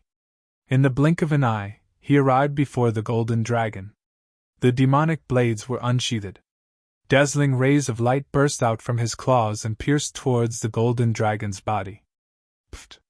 Han Sho's sharp claws sank into the Golden Dragon's body and began to stir violently. This rank 5 Golden Dragon could be considered a top-notch expert on Profound Continent, possessing strength on par with human demigods. Unfortunately, Han Shuo's strength far surpassed his, and the demonic blades were sharper than he had imagined. Even the golden dragon, known to have the strongest physical body, couldn't withstand a single stab from Han Shuo. The golden dragon's body was mangled and blood flowed down the valley like a small waterfall. Aoo! The golden dragon howled mournfully. He twisted his body and coiled around Han Shuo's enormous body. He exerted all his strength to tighten his grip, intending to break Han Shuo. Hee! Han Shuo sneered cruelly. He turned a blind eye to the struggle of the golden dragon. He abruptly pulled the demonic blades out of the dragon's body, then paused in midair for a moment before ruthlessly stabbing them back in again. Han Shuo grinned maliciously as he stirred the golden dragon's body. Arg! The golden dragon shrieked miserably. He did his utmost to coil around Han Shuo's body. However, after undergoing the 9 changes, Han Shuo's body had become abnormally tough. The golden dragon's seemingly indomitable strength did not have the slightest effect on Han Shuo. Kill him! Kill this heretic! Tanai and all the other great dragons soared into the sky and charged at Han Shuo. Suddenly, lightning flashed and thunder rumbled. Flames and icicles shot towards Han Shuo. All kinds of magic were released by the dragons, surging towards Han Shuo. From today onwards, Dragon Valley shall be called Dragon Tomb, Han Shuo said with a sneer.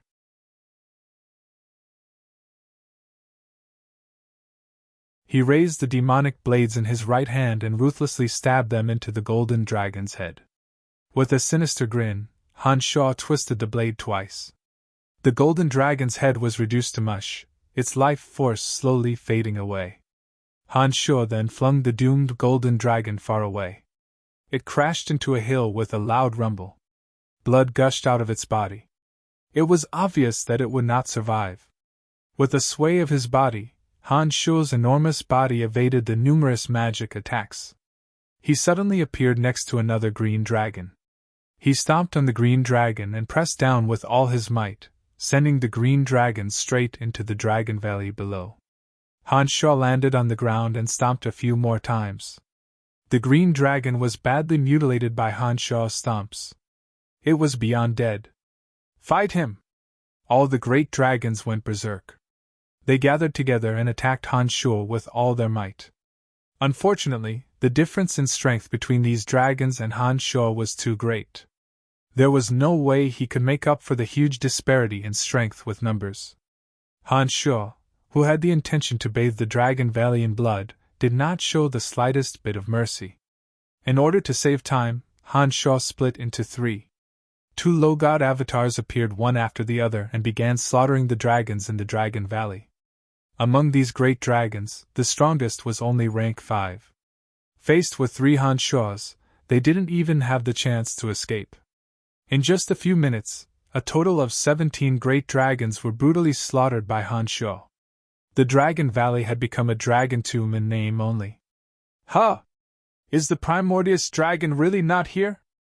After all the great dragons in the Dragon Valley were killed by Han Shuo couldn't help but wonder why the primordius dragon did not show up. Ever since he entered the Dragon Valley, Han Shuo had patrolled the entire Dragon Valley with his consciousness. However, he did not detect the aura of the primordius dragon. At first, Han Shuo thought that the primordius dragon was too powerful for his consciousness to detect. Therefore, Han Shuo killed his way here to force the primordius dragon to show up. Han Shuo did not expect that the primordius dragon would still not show up even after all the great dragons were killed. It seemed that the primordius dragon was really not in the Dragon Valley. After pondering for a moment with his brows bunched, Han Shuo collected the dragon crystals, dragon eyes, and dragon tendons from the great dragons Tanai killed. He also took away the valuables from the great dragons. Then, he spread out his consciousness and carefully sensed the activity in the Dragon Valley. Just now, when Han Shuo was at the bottom of the Dragon Valley, he sensed some aura. At first, he thought that it was the primordius dragon. But now, he knew that it was definitely not the primordius dragon.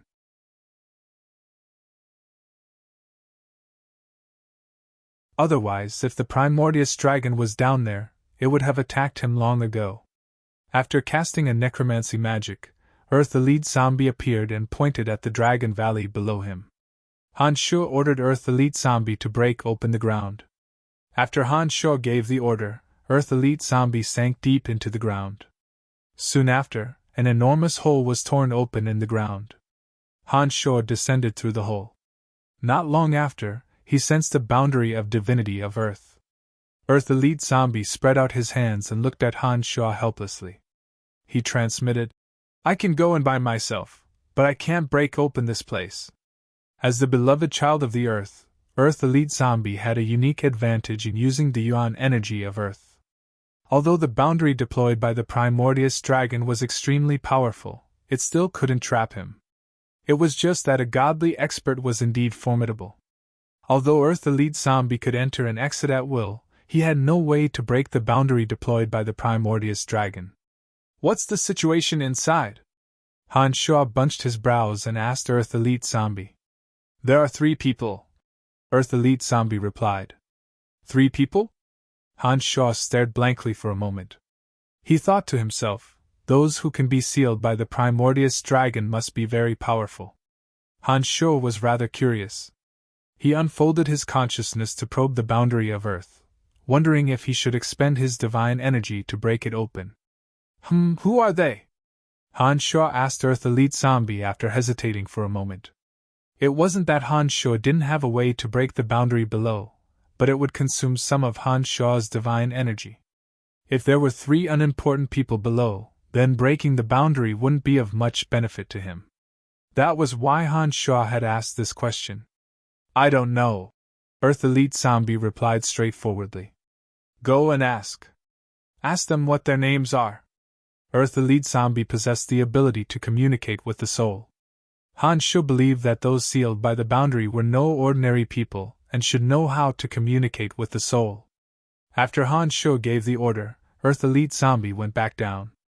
Soon after, Earth Elite Zombie walked out and transmitted to Han Sho. 3 people.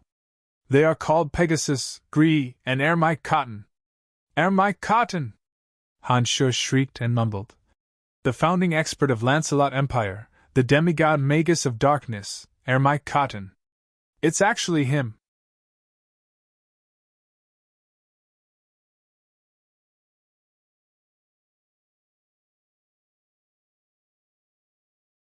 Chapter 602. When Han Sho was still a magic apprentice, he had heard people mention the name Ermite Cotton. It was all thanks to Ermite Cotton that Lancelot Empire was able to establish itself and become one of the most powerful nations on Profound Continent. It wouldn't be an exaggeration to say that without Ermite Cotton, there would be no Lancelot Empire. 500 years ago, just as Lancelot Empire was sharpening their swords and preparing to invade other nations, Ermite Cotton, the guardian of Lancelot Empire, mysteriously disappeared. Due to Ermite Cotton's mysterious disappearance, Lancelot Empire was supposed to continue expanding its territory. Other nations had no more misgivings and joined forces to stop Lancelot Empire's march of conquest. From then on, Lancelot Empire was no longer able to be domineering.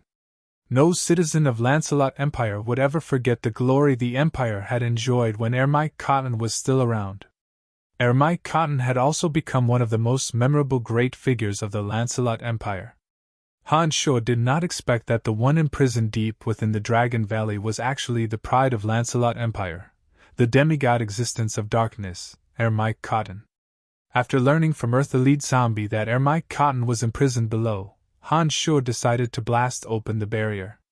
There was now a reasonable explanation for Ermite Cotton's mysterious disappearance 500 years ago. Although Han Sho didn't know the reason, he was certain that Ermite Cotton's imprisonment had something to do with the Primordius Dragon. 500 years ago, Ermite Cotton was already a demigod expert. It was likely that only the guardian of Profound Continent, the Primordius Dragon, could imprison him. After learning that the one imprisoned below was Ermite Cotton, Han Sho sent Earth Elite Zombie back to the Netherworld. His avatar of destruction transformed into the Demon's Lair Edge, and was tightly gripped in Han Sho's hand. The energy of destruction on the Demon's Lair Edge was suddenly released by Han Sho's avatar and violently bombarded the barrier below. Bang! A loud sound came from the barrier. His other avatar of death suddenly released necromancy magic. Tens of thousands of bone spears shot towards the barrier like an avalanche. The demon's lair edge, which had just struck out with its greatest strength, once again exerted force and stabbed at the boundary. The three bodies exerted their strength together, and continuously bombarded the primordious dragon's earth attribute boundary. The divine power contained in the boundary was rapidly depleted by the continuous attacks. Kacha! The earth attribute enchantment finally couldn't withstand the attacks of the three Hanshos, and it broke with a loud sound. After such a series of attacks without any fancy moves, Hansho roughly deduced that the primordious dragon possessed strength of a mid-stage low god.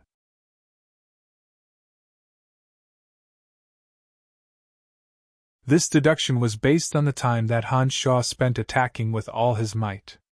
If the primordious dragon did not make a breakthrough after deploying the boundary, Hansho was confident that he could kill the primordious dragon the next time they meet.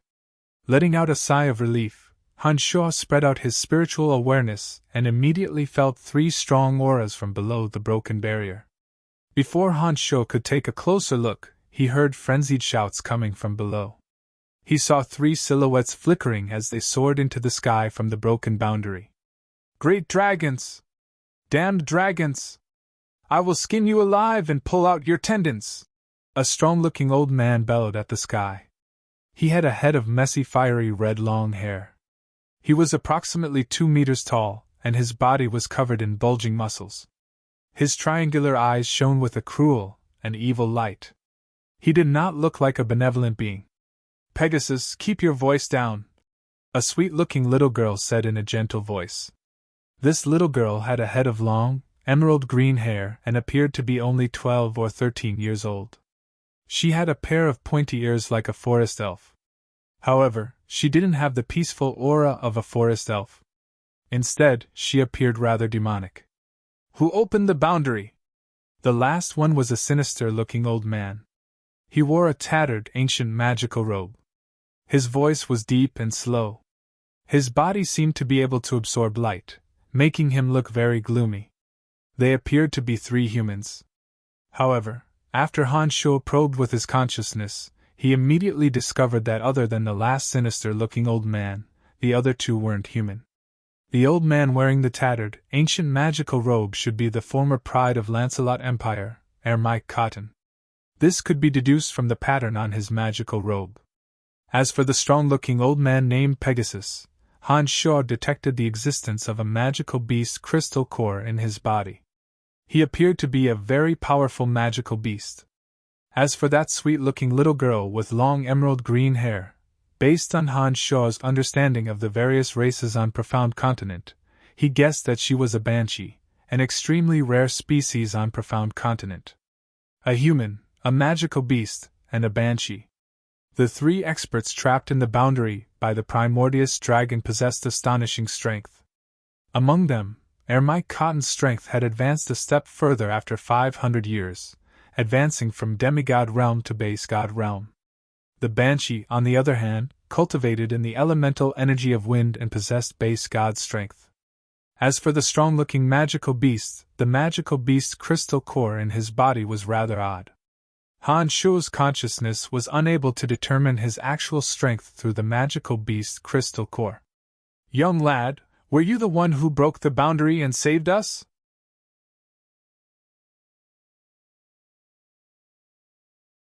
Embark Cotton asked in astonishment when he saw Hansho standing towering beneath the boundary. Hansho put on a faint smile and replied in a refined and courteous manner. "That's right. The three of you are free. Handsome man, thank you for your rescue. How can we repay you?" The banshee named Grease smiled sweetly at Hansho. She looked like an innocent little girl. "It's very simple. I gave you your freedom, and you will serve me," Hansho said to the three in a natural manner. "What do you mean?" Pegasus the magical beast widened his eyes and shouted. Hansho swept his gaze across the three and smilingly said, "Follow me, and I guarantee that you will not be imprisoned by the primordious dragon again." "With just you?" Pegasus looked up and down at Hansho distrustfully. He grinned and said, "Do you think that we will become your slaves just because you saved us by a fluke?" "Fluke?" Han Shaw faintly smiled. Soon after, he pondered for a moment. When he saw that the three were looking at him with twinkling eyes, he smilingly said, "Mike Cotton is the founding minister of our Lancelot Empire. Naturally, I will give him the respect he deserves." After a short pause, Han Shu's expression turned cold. He looked at the Banshee and Pegasus and said, "As for the two of you, you can either obediently follow me and work for me, or die." "Hee hee, what a big temper." "I like it." The Banshee Gree giggled. The Banshee giggled and looked at Han Shu with interest. Then, she asked curiously, "Was it really you who broke that stubborn dragon's seal? Was he a citizen of the Lancelot Empire?"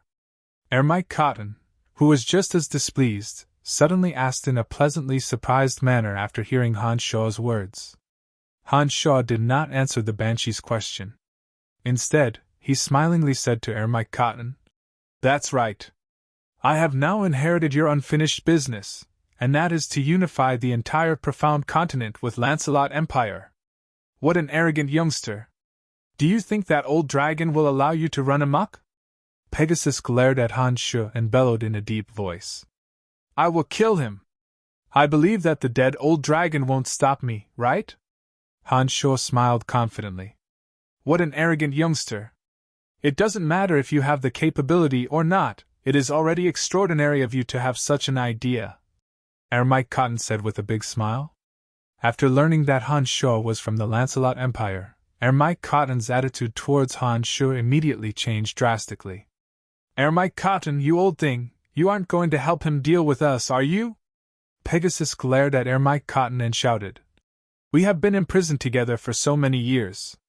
You aren't going to help an outsider, are you? You too, killing you is as easy as flipping my hand. Why would I need someone else's help?"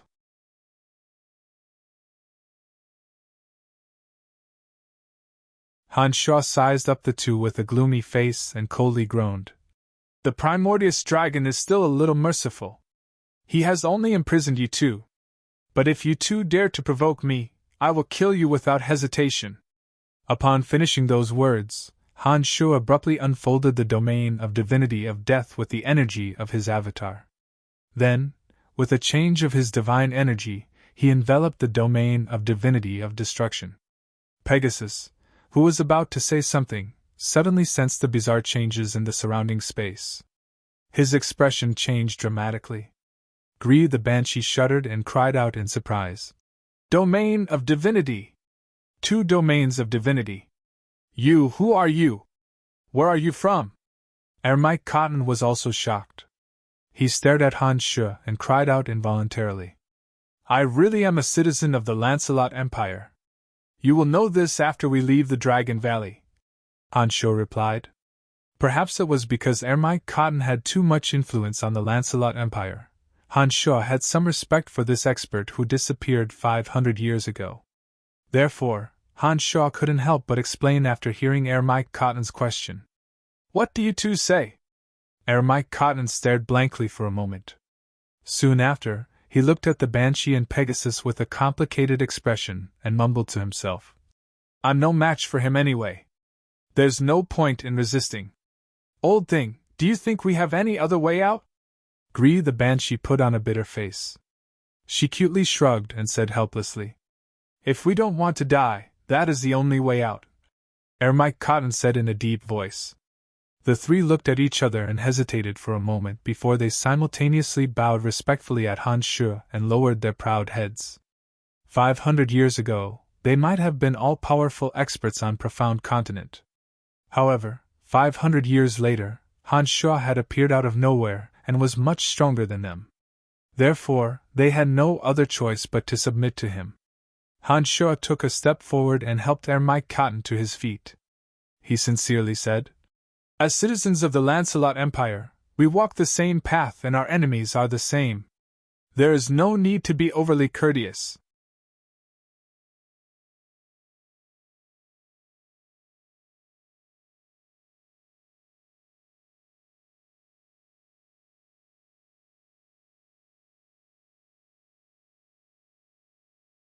Pegasus looked around and found the ground littered with dragon corpses. The badly mangled corpses of more than a dozen giant dragons were lying in disorder around the Dragon Valley. They had long lost all signs of life. You've already killed all of them?" the female demon exclaimed in shock. Han Shu nodded and said calmly, "That's right. Other than the primordial dragon who left, all the dragons in the Dragon Valley died here. This is bad. That primordial dragon definitely won't let you off. Back then, we did not offend the dragons. That's why we were imprisoned under the Dragon Valley. Those experts who hunted and killed the dragons weren't as fortunate as us. All of them were killed by the primordial dragon. I believe that once the primordial dragon learns that you're the culprit, he will kill you at all costs and not simply imprison you." Greed, the female demon said with a frown. She seemed worried for Han Shu. "It doesn't matter. If the primordial dragon hasn't made any progress after deploying the boundary of God, the next time I run into him will be the day he dies." Han Shu's face turned cold as he proudly said, "If the primordial dragon was still a mid-stage low god, with his 2 early-stage low god avatars, in addition to his main body and little skull, Han Shu was certain that he could slay the primordial dragon. Therefore, Han Shu wasn't being arrogant when he said those words. If you can really kill the primordial dragon, the profound continent will really be ruled by our Lancelot Empire." Mike Cotton was overjoyed and appeared extremely excited. "You will see that day come." Han Shu put on a confident smile. He then looked around and said, "But before that, let's first resolve the current crisis facing Lancelot Empire. What should we do?" As the founder of Lancelot Empire, Mike Cotton had not let go of his lofty ideals and lofty aspirations even after 500 years. He immediately asked after hearing Han Shu's words. "First of all, we have to exterminate 2 religions. Follow me," Han Shu said in a murderous tone as he gazed in the direction of Kasi Empire where the Shrine of Ice was located. Pegasus and Greed the Banshee exchanged glances. They appeared rather excited, as though they were very much looking forward to the business of murder and arson. The fact that these 2 were imprisoned by the primordial dragon proved that they were used to being arrogant and cruel. It appeared that the centuries of imprisonment did not dull their temperament at all. They were still as bloodthirsty as ever. Hovering in the sky above the Dragon Valley, Han Shu unfolded his consciousness and sensed for a while. When he discovered that there was nothing else worth staying in the Dragon Valley, he brought the 3 fellows who had been imprisoned for many years and flew in the direction of Kasi Empire's snowland. The 3 of them possessed base god strength.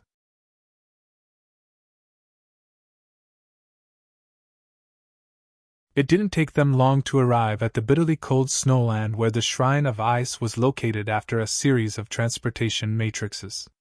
The party of 4, including Han Shu, did not conceal their tracks. They arrogantly descended on the numerous snowy peaks of the Shrine of Ice. "There are no experts here at all. Only a woman can barely be considered an opponent." Hovering loftily above the numerous snowy peaks of the Shrine of Ice, Pegasus quietly observed the surrounding situation and said to Han Shu with flagging interest, "Pegasus, Greed, the 2 of you, go ahead and destroy the sacred mountain of the Shrine of Ice." Han Shu unfolded his consciousness and immediately discovered Snow's celestial Tiana's position. Recalling the betrayal he received on the sacred mountain of the Church of Light, Han Shu's heart turned as cold as the surrounding weather. "That's not a difficult task. Hee, I like doing these kinds of destructive work." Pegasus laughed cruelly. Without waiting for Greed the Banshee to make a move, he had already descended. The Manticore was a savage, carnivorous magical beast by nature. Even though Pegasus had evolved to the 6th grade, the Manticore's nature remained unchanged. It still had an innate interest in killing. However, Greed the Banshee's attacks seemed to come even faster. She did not need to rely on physical contact. All of a sudden, she let out a shrill shriek. Her ear-piercing shriek tore through the vast sky and spread to every snowy peak in the snowy region amidst the whistling cold wind. Greed the Banshee cultivated in the elemental energy of the wind. Her race had always had the bizarre ability to use her voice to attack and confuse. By fusing her voice with the element of wind, Gree the Banshee's shriek possessed extraordinary offensive power. Suddenly, amidst her ear-piercing shriek, avalanches occurred in many parts of the snowy region. The shrill shriek echoed ceaselessly across the snowy region. Many disciples of the Shrine of Ice on the snowy peaks could no longer bear the disturbance of the shriek. One after another, they walked out of their shrines and glared at Gree the Banshee, who was shrieking in the sky.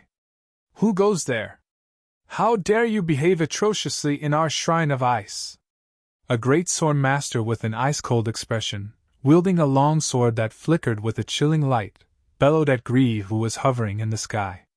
Bang! Just as he shouted, Pegasus, who had descended from the sky, had already arrived in front of him. Pegasus did not give the swordmaster any chance to retaliate. His muscular body stepped on the swordmaster's body and forcefully stomped him into the depths of the snowy region, rendering him unable to make another sound. Gree the Banshee's shrill shriek continued. The element of wind above the snowy region began to gather frantically. With the help of her voice, her shriek began to reverberate across every mountain peak in the snowy region.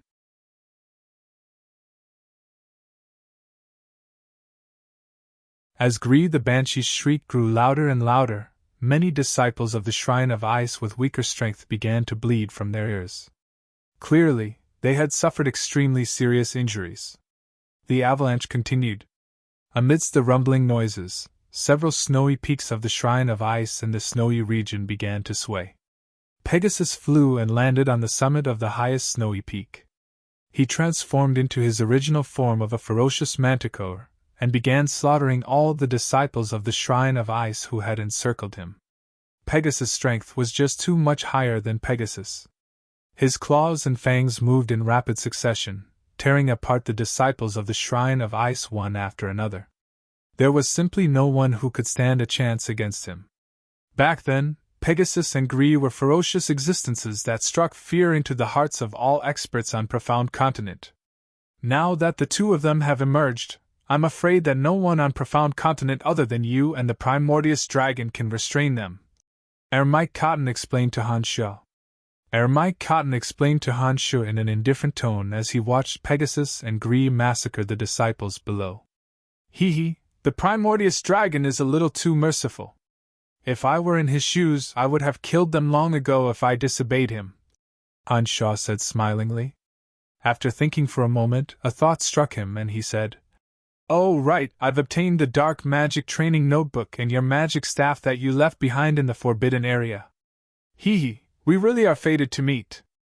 However, I've already given those two items away. I don't think I'll be able to return them to you."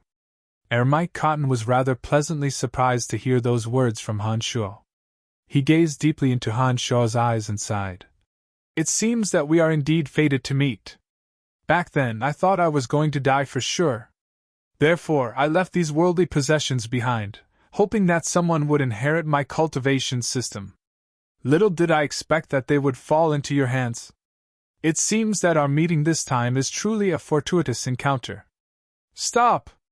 While the two were conversing, a tender shout with astonishing momentum sounded from the highest snowy peak below.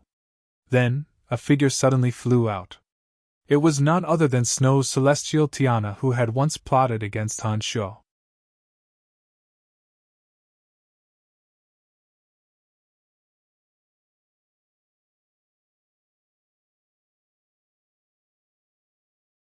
Chapter 604. During the trip to Tarag Canyon, Han Shu and the others each had their own gains. Tiana had obtained a water elemental crystal, which allowed her soul to fuse with the crystal and form a soul of element.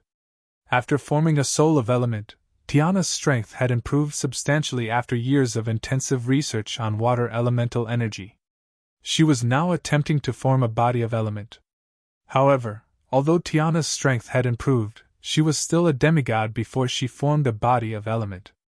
A mere demigod couldn't even defeat Pegasus and Gree the Banshee, let alone Han Shu. Dressed in clothes as white as snow, Tiana's expression was cold and detached. Snowflakes danced around her.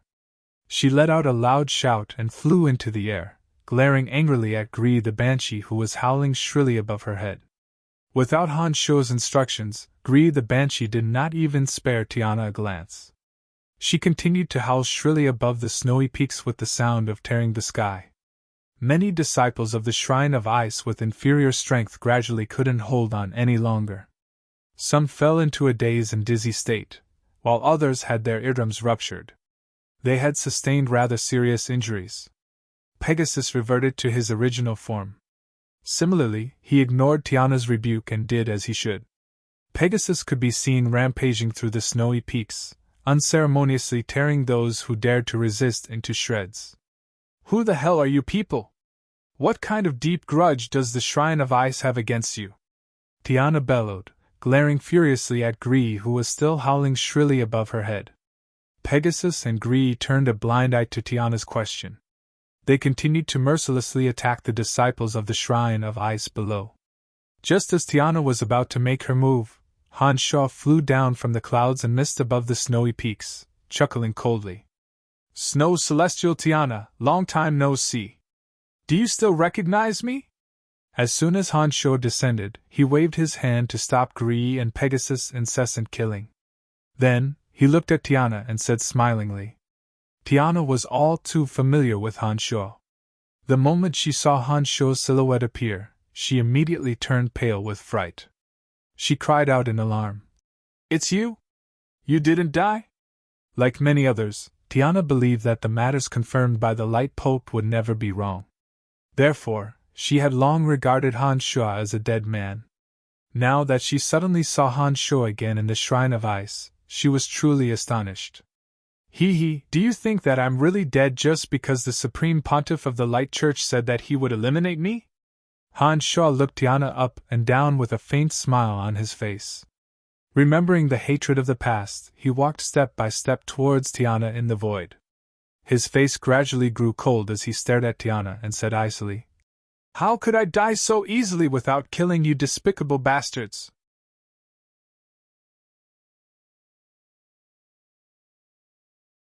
Han Shuo didn't deliberately display his powerful aura, but Tiana, whose soul had fused with the elemental crystal, could instinctively sense the terrifying power concealed within Han Shuo's body.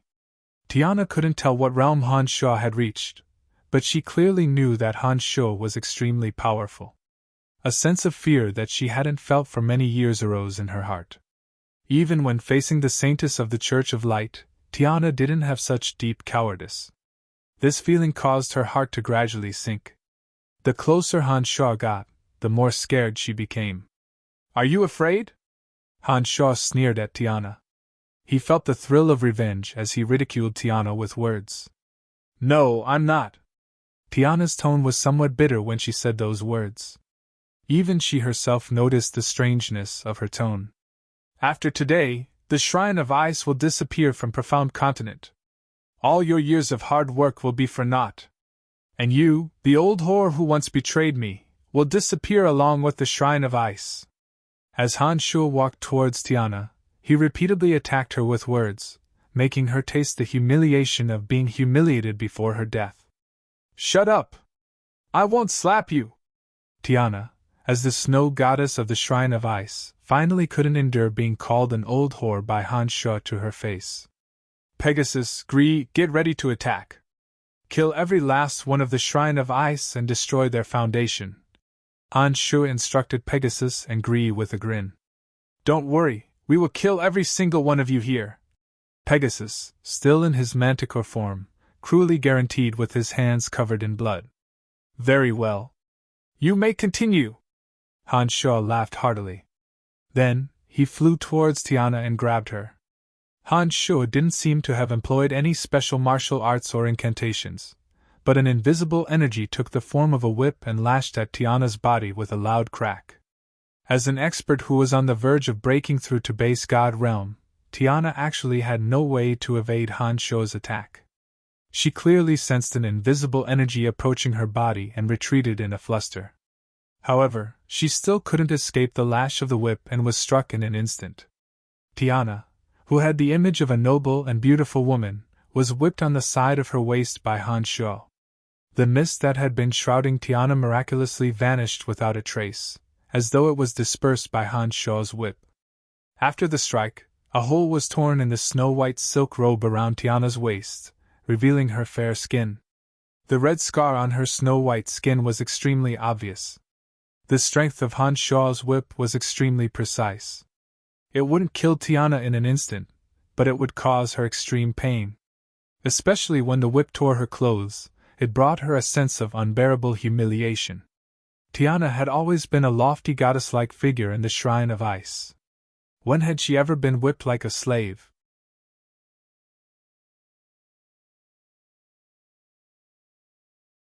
When Han Shuo's attack landed on her body, the pain it brought her was far more than just physical. Interesting. I'm sure those disciples of your Shrine of Ice have never seen you like this. Han Shuo chuckled coldly. As soon as he finished speaking, he did not wait for Tiana to fly away. He lashed her body several more times in succession, leaving several bright red whip marks on her body and tearing her snow-white robe once again. Tiana was fleeing, but she couldn't escape.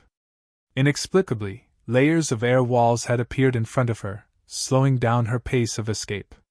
Meanwhile, Han Shuo was sneering as he chased after her unhurriedly. Each and every one of his invisible attacks landed on Tiana's body, leaving one whip mark after another on her body.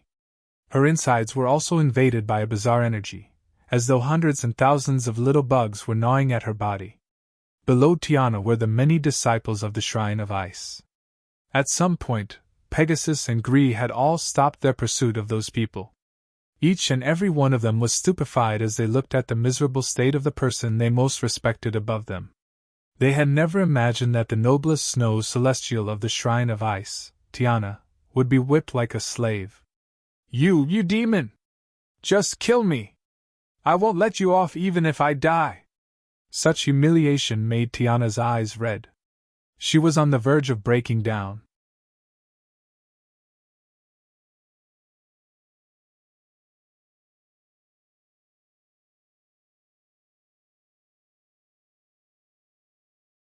Chapter 605. You want to die? Han Shuo cast a sidelong glance at Tiana and sneered. It's not that easy! Streaks of invisible whips landed on Tiana's body, inflicting tremendous damage on her body and mind. Tiana could neither escape nor evade Han Shuo's whips. All she could do was endure the double blows on her body and soul in humiliation. Below Tiana were the numerous disciples of the Shrine of Ice. At this moment, they were no longer being massacred by Pegasus and Gree. All of them were looking in agony at Tiana, who was like a caged bird. At this moment, many of the disciples began to pray, praying to the god they worshipped for help. To the disciples of the Shrine of Ice, Snow Celestial Tiana was the most powerful existence in the Shrine of Ice. Yet, such a person was being humiliated without the slightest ability to retaliate. This scene had caused great damage to their souls. If even Snow Celestial Tiana was powerless, what could they do? As disciples of the Shrine of Ice, those who could come to this snowy holy land were all figures of firm faith. When the power they relied on for survival became so vulnerable that it could not withstand a single blow, their reliance on the illusory gods suddenly seemed to have been expanded infinitely. Under Han Shuo's whips, Snow Celestial Tiana's snow-white robes were in tatters, her curvaceous body faintly visible. She looked like a slave who had committed a mistake and was being punished by her master. Pegasus and Gree, who had come together with Han Shuo, did not continue their massacre of the Shrine of Ice disciples on the snowy peaks. They looked coldly at Han Shuo, who was slowly whipping Tiana into the air, and waited for further instructions from Han Shuo. At this moment, no one knew who started it, but the helpless Shrine of Ice disciples on the snowy peaks suddenly knelt piously at the same time. They began chanting the incantation used by the Shrine of Ice to call upon the blessing of the Ice Goddess. Their voices went from low to high until they blended into one. All of the Shrine of Ice disciples on the surrounding snowy peaks also temporarily gave up on escaping and joined in on this magnificent feat. Even Tiana couldn't escape. They knew that escaping would only lead to death. With the most devout faith in the Ice Goddess, they prayed, unsure if it would be of any use. The central region of the snowy region was surrounded by frigid wind and snow. The snowy peaks were like long swords piercing the heavens. It was said that the followers of the Shrine of Ice had received instructions from the goddess to choose this location. No one knew if there was any deeper meaning behind it. However, the followers of the Shrine of Ice had always felt that this place would allow them to receive instructions from the goddess closer. In reality, the center of this snowy region was indeed a little special.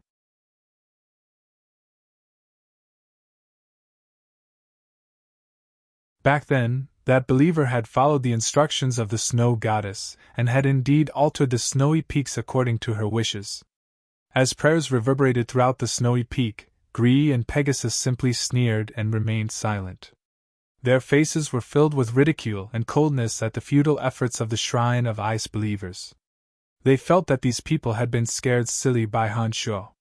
Even Ermite Cotton, the base god of darkness, felt that the actions of the Shrine of Ice believers were extremely laughable. He leisurely hovered in the clouds and watched smilingly as Han Shuo humiliated Tiana.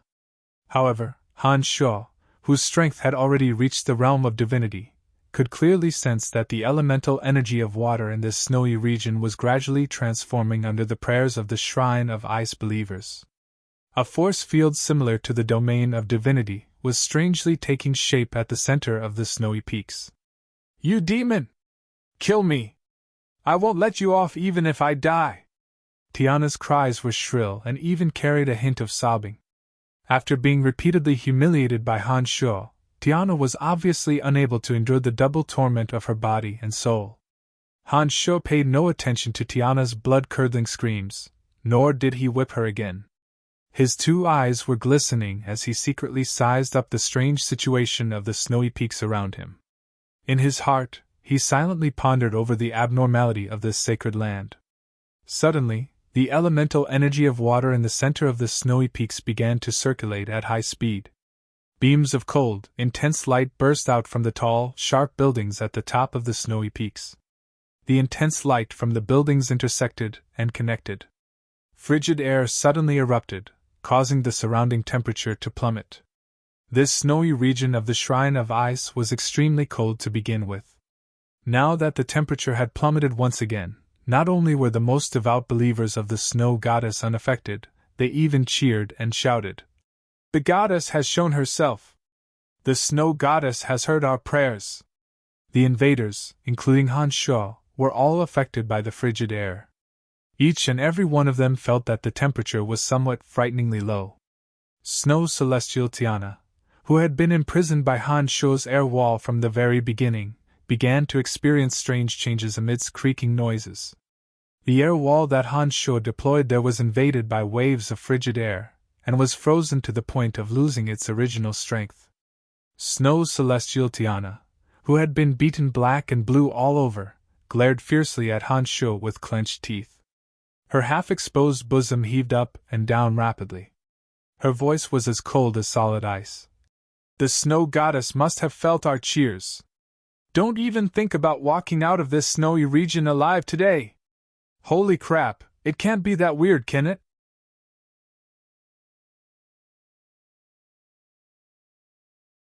Even the rank 6 scorpion-tailed lion, Pegasus, could sense something strange in the surrounding atmosphere. He couldn't help but cry out in surprise when he heard Tiana's words. "Brian, will the snow goddess really come?" Ermite Cotton asked Han Shuo. He was still rather calm. Ever since he sensed 2 domains of divinity on Han Shuo's body, Ermite Cotton knew that Han Shuo could be considered a true god. He had no idea what was going on with the strange changes happening in this snowy region. However, he believed that Han Shuo should know a little bit about it. Han Shuo nodded with a sullen face and explained, "When the power of faith of a believer can converge in a bizarre manner, and with the help of altars, magical matrices, or sacrificial offerings and other mediums, they can summon their devotees with fanatical faith. As a god, the devotees can indeed sense it.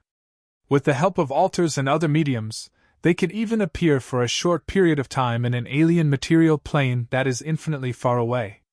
After taking a short pause, Han Shuo surveyed the surroundings.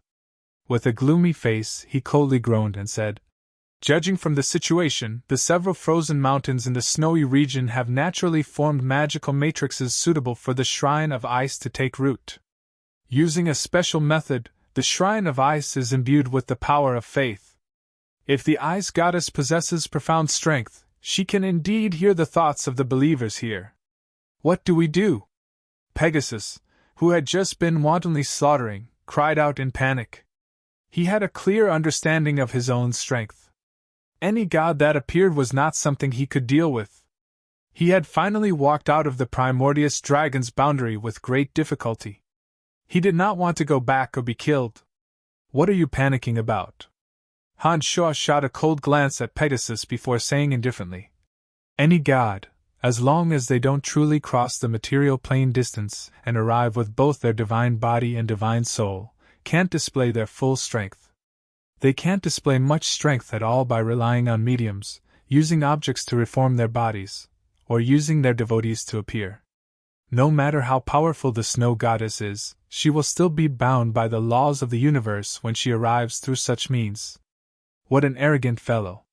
The Snow Goddess has countless devotees in every material plane.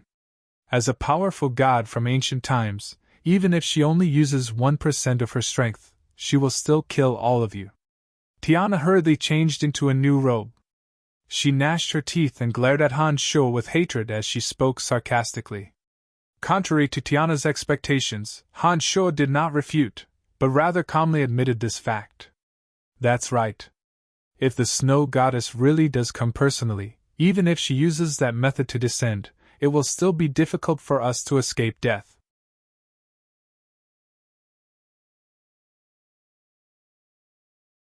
While Tiana was astonished and puzzled, Han Shuo laughed coldly in a loud voice. He mocked. However, do you really think that the Snow Goddess will personally come to deal with me for such trivial matters? The Snow Goddess has countless devotees in every material plane.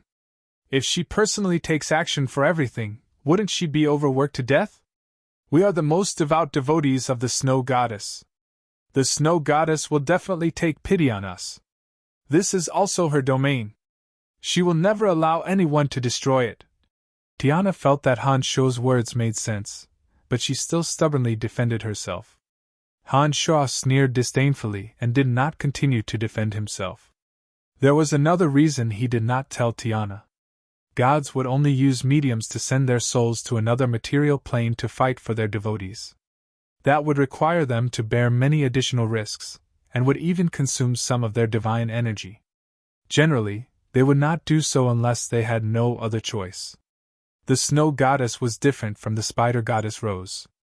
As far as Han Shuo knew, the Snow Goddess was an over-god, and an incomparably powerful one at that.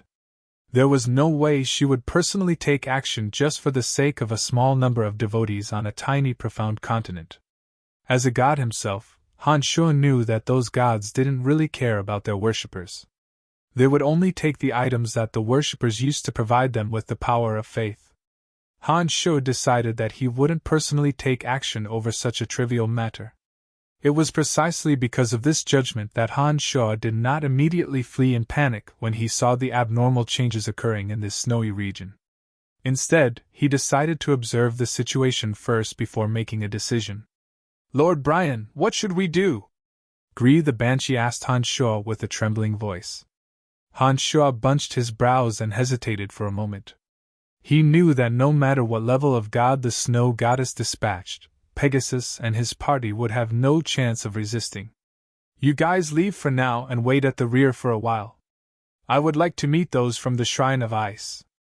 Han Shuo shot a glance at the three and nodded, indicating that they should not make useless sacrifices. Pegasus and Gree felt as though they had been granted amnesty after hearing those words from Han Shuo. They hastily retreated into the distance. Ermite Cotton was the only one who gave Han Shuo a deep look and said, "Be careful. Don't worry, I'll be fine." Han Shuo could tell that Ermite Cotton was genuinely concerned about him, unlike Pegasus and Gree. Han Shuo put on a faint smile and put on a gentle attitude. Ermite Cotton nodded and said no more. He then flew in the direction Pegasus and Gree had left.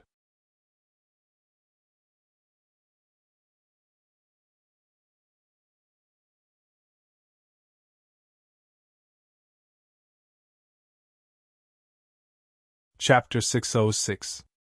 As soon as Ermite Cotton left, Han Shu immediately focused all of his attention on the intersecting cold lights atop the icy peaks.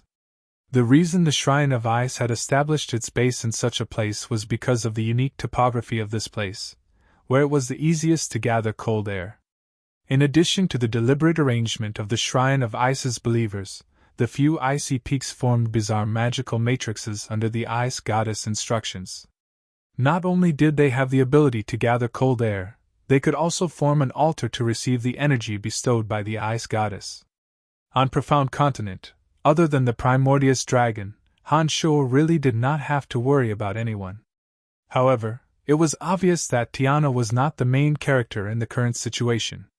The fact that these few icy peaks were able to produce such bizarre transformations was sufficient proof that the direct participants in this battle were from other high-level material planes. Han Shu could look down on the experts of Profound Continent, but he had long learned from Bichimos how terrifying the gods of high-level material planes were. Furthermore, he had learned from the memories of the skeletal staff's original owner just how terrifying the Ice Goddess was. Although he had his own speculations, he dared not lower his guard. Ever since the ice peaks had transformed and the shackles on her were lifted, it was as though Tiana had obtained infinite power. Her bright eyes were sizing up Han Shu like a viper, as though waiting to see how Han Shu would die. The snowy peaks were filled with dense cold air. Rays of cold lights intersected with each other. The water elemental energy of the entire snowland had been transformed into an aura of extreme cold. Snow suddenly filled the snowland without anyone noticing. Every snowflake seemed to carry the energy of extreme cold. Han Shu did not move a muscle. He coldly observed the situation around him, paying close attention to Snow's celestial Tiana, who was gnashing her teeth and glaring at him. Han Shu had a premonition that the gods from another material plane would descend upon this material plane through Tiana, just like how Spider Goddess Rose had used Adele as a medium to convey a message to Han Shu. However, Han Shu knew that the situation this time was different from Adele's, because no matter how one looked at it, the scale of the church that Adele organized was far inferior to the Shrine of Ice. And this time, the Shrine of Ice had thousands of disciples praying together. The energy formed from the call was sufficient for the gods from another material plane to appear by relying on the medium. "You will die?" Looking at Snow's celestial Tiana, who was glaring at him with extreme hatred, yet did not understand the actual situation, Han Shu actually smiled and said such a thing. "Hee, you're the one who's going to die. What, are you afraid?"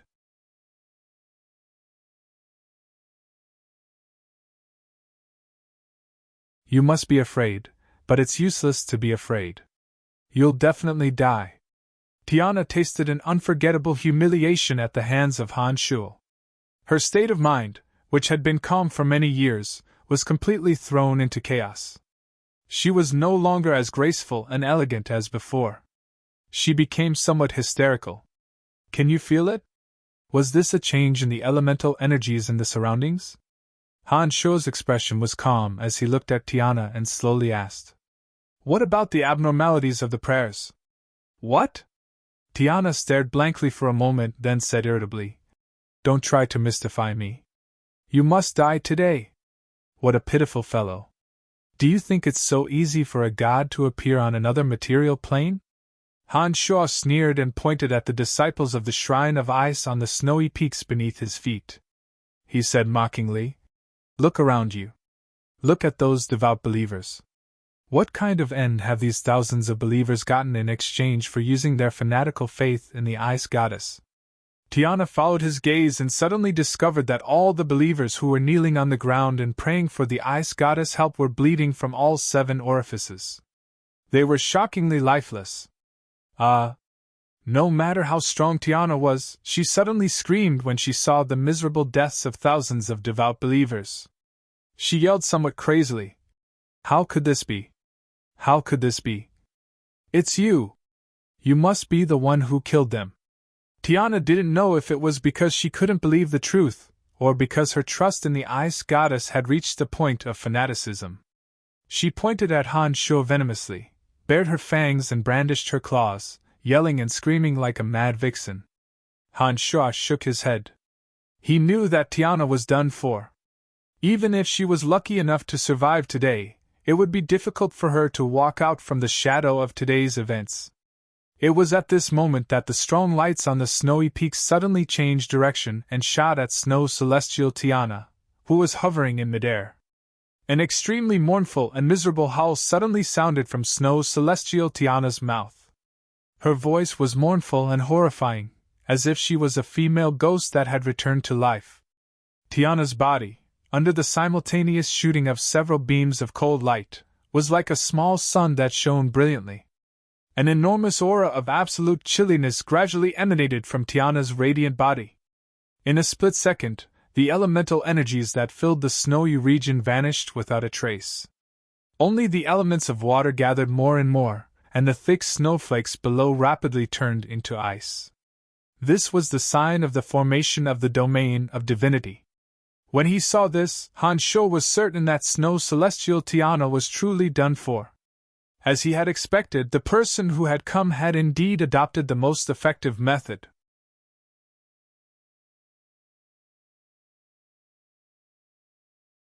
He had forcibly occupied Snow Celestial Tiana's body, and her soul had already been forcibly erased. The strong lights shone on Tiana's body, but for a moment, they were all hidden within her body. It was as if her body had completely absorbed them. When the light dissipated, Tiana was still standing in her original spot, unscathed. It was just that her entire person was completely different. An ice-cold, emotionless expression had replaced Tiana's frenzied and venomous gaze. Those eyes were still Tiana's, but the meaning within them had undergone an earth-shattering change. "Who are you? How dare you challenge the coercion of our ice goddess?" A cold, indifferent male voice came from Tiana's mouth. It gave Han Sho a strange feeling of awkwardness. From the moment this male voice came from her mouth, Han Sho knew that Tiana was dead. The person who had occupied her body was definitely an emissary who would uphold the dignity of the ice goddess. "Don't care who I am. In short, the shrine of ice on Profound Continent was indeed destroyed by my hands," Han Sho replied in the same cold, indifferent voice as he sized up the newcomer with rapt attention. He unfolded his consciousness, trying to figure out just how much strength this person possessed. Unfathomable. This was Han Sho's evaluation of this person after probing with his consciousness. The person who had forcibly occupied Tiana's soul nodded his head lightly and coldly said, "Very well then. Since the foundation of this place has been destroyed by you, then no matter what, you will die." These words were like a judgment, as though killing Han Sho was a matter of course, no different from crushing an ant to death. As soon as these words were uttered, the person draped in Tiana's body charged straight at Han Sho. Without any fancy movements, he lightly and skillfully punched out. All of a sudden, the water element in his domain of divinity in the entire snow field instantly poured into his body. The bone-chilling temperature in the surroundings instantly returned to normal. It was as though spring had suddenly returned to the warmth of spring and flowers were blooming. Han Sho felt a chill in his heart. He could clearly sense that the water element energy shrouding the several icy peaks had all been concentrated in this one punch. The divine energy contained within the punch was so frigid that it affected Han Sho's body and senses, giving him a feeling of helplessness where there was no room for retreat. Han Sho's consciousness was unable to determine what realm this person was in. However, with this punch, the domain of divinity of water had undergone such a huge change. Immediately, Han Sho was certain that this person had surpassed the realm of low god. Without knowing how strong this person was, Han Sho did not dare to rashly block this attack. All of a sudden, his body, mind, and spirit underwent a transformation at the same time. Han Sho was like a pool of stagnant water.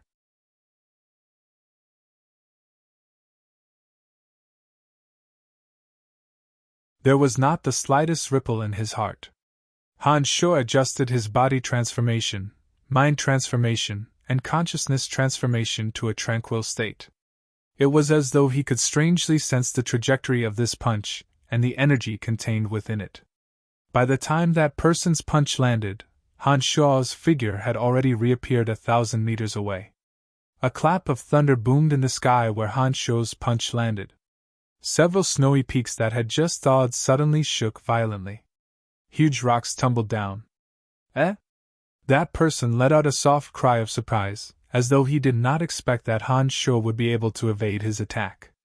He appeared extremely astonished. Han Shuo, who was already 1,000 meters away, sensed the power of that person's punch with his tranquil and unperturbed mind. After quickly weighing the situation, Han Shuo realized that this person was definitely a mid-god. However, because his divine body could not descend to this material plane, the power that Tiana, the medium, could generate was limited. It was simply not enough to kill him. With this conclusion in mind, Han Shuo let out a mischievous sneer. His body of 3 souls suddenly shook. 2 identical copies of Han Shuo appeared. Eh? That person cried out in surprise again. He was somewhat astonished by what he saw. His tranquil eyes were now a little strange. Without waiting for him to ask or attack again, Han Shuo's 3 bodies moved simultaneously and rapidly shot towards him from 3 different directions. Han Shuo deployed 2 domains of divinity at the same time. The element of death and edict of destruction were forcibly squeezed into his domain of divinity. His avatars swayed continuously, their corporeal forms indistinguishable. Ever since Han Shuo cultivated 3 bodies, he had never attacked a single person with all his strength. Although this mid-god who descended through Tiana's body could only exert a small portion of his strength, he was still a mid-god. There was an insurmountable gap between a low god and a mid-god. Han Shuo had no choice but to give it his all. Bang! Bang! Bang! Bang! Halfway through, the 3 Han Shuos simultaneously hit a wall. They were forcibly blocked by an invisible barrier. Han Shuo immediately realized that the person's domain of divinity was more powerful than he had imagined because his cultivation realm was higher than his. Having more people doesn't necessarily mean you'll gain the upper hand, that person coldly said. He threw another punch at Han Shuo's avatar of destruction. At this moment, when Han Shuo's 3 bodies charged over, they were all blocked by the ice-cold barrier. Moreover, they were all invaded by the frigid air. Han Shuo retreated while expelling the frigid air from his body. The situation had become extremely dangerous.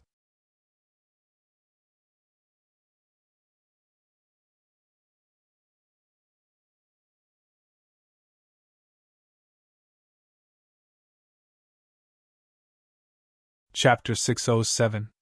Han Shuo's heart remained unmoved as he watched the man's fists fly towards him, and the cold air enter his 3 bodies at the same time. He calmly searched for a solution. The 3 bodies retreated at the same time and spread out in 3 different directions. The distance between them grew longer and longer. Just as the fist that seemed to have condensed the coldness of the entire winter was about to hit Han Shuo's avatar of destruction, Han Shuo suddenly had an idea. His avatar of death rapidly retreated, distancing itself from the icy barrier in the blink of an eye. Han Shuo's body retreated and whooshed towards the person from behind. The space ring on his finger glowed faintly and 3 round pearls shot towards the person occupying Tiana's soul at lightning speed. Rumble! An earth-shattering explosion suddenly came from the 3 beads. The ice barrier formed by that person was suddenly hit by the violent explosion and was instantly torn into pieces. The 3 pearls of annihilation exploded at the same time, forming a shockwave that shattered the person's icy barrier. The soul piercers hidden within the pearls of annihilation shot invisibly and densely towards the person who was preparing to attack Han Shuo's avatar of destruction. Demonic arts were different from any elemental or edictal force in this world. Even this mid-god was at a loss as to what to do. He was unable to completely evade the attack of the densely packed soul piercers and was struck by a few of them. The soul piercers were extremely vicious. Once they entered the opponent's body, they would immediately attack the opponent's soul. They were like unforgiving evil spirits that would not give the opponent any time to breathe. "Ha!" the person exclaimed softly for the 3rd time. He was evidently surprised by Han Shuo's flashy attacks. As soon as the soul piercers entered his body, he immediately felt the threat that came from his soul.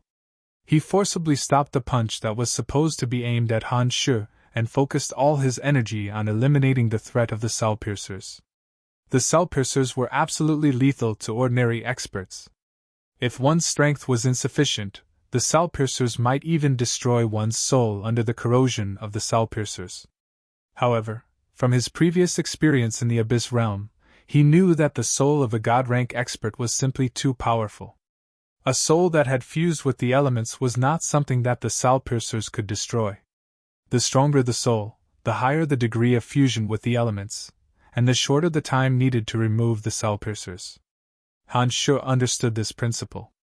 When he saw that the person had given up on attacking his avatar of destruction and was instead retreating, the three avatars once again made their move at the same time, attacking the person who was clearing the cell piercer's threat.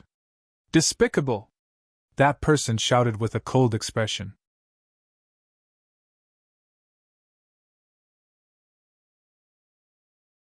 He did not dare to directly face the attacks of the three Han Shu and hurriedly retreated. Despicable? This is a strategy. What do you know? You are the despicable one. You are a mid-god who has lived for God knows how many years. You came here to kill me, a puny low god. You even absorbed the faith power of all the believers here and forcibly took over the body of the most devout believer. Are you not despicable? That's why you don't deserve to call others despicable. When the three Han Shus flew towards him, all three mouths mocked him at the same time. Their words came one after another, leaving the man speechless. In the time it took for the three avatars to speak, Han Shu's three avatars had arrived by his side. Without the slightest hesitation, the avatar of destruction and Han Shu were the main attackers, while the avatar of death constantly released necromancy magic as support. One boundary after another fell on his body, making it impossible for him to exert his full strength. Having crossed the distance between two material planes to come here, he could only exert a small portion of his strength through Tiana's body. Now that his soul had been pierced by the cell piercers, he was constantly harassed by necromancy magic, and he had to face the joint attacks of the other two Han Shus. He was weary of dealing with them. Han Shu had never been one to play by the rules. He liked to take advantage of the moment when others were at their most helpless to deliver a head-on blow. This time was obviously no exception. The three Han Shus stared at the overwhelmed person in the center and launched a series of attacks. Three types of demonic arts, necromancy boundaries, and edict of destruction were unleashed from the three Han Shus' bodies one after another, landing on that person. The person who had appeared calm and indifferent from the moment he first appeared finally showed signs of fatigue. His two hands constantly intertwined to form layers of icy barriers. He seemed to be losing strength. His soul could not appear for too long in a foreign material plane using a medium. Moreover, the longer it dragged on, the more disadvantageous it would be for him. This was something Han Shu was well aware of after he obtained some memories of the skeletal staff's original owner. Seeing that he was exhausted, Han Shu's attacks became even more urgent. He didn't give the person any chance to retaliate. He was planning to use this opportunity to exhaust all of the person's divine power. The person was extremely aggrieved. He had truly never seen such a despicable and merciless attack method as Han Shu's. If not for the strange power disrupting his soul, he wouldn't be in such a passive position. Unfortunately, after being ambushed by Han Shu, he had no time left. He could only watch helplessly as he became a target, with absolutely no chance to retaliate.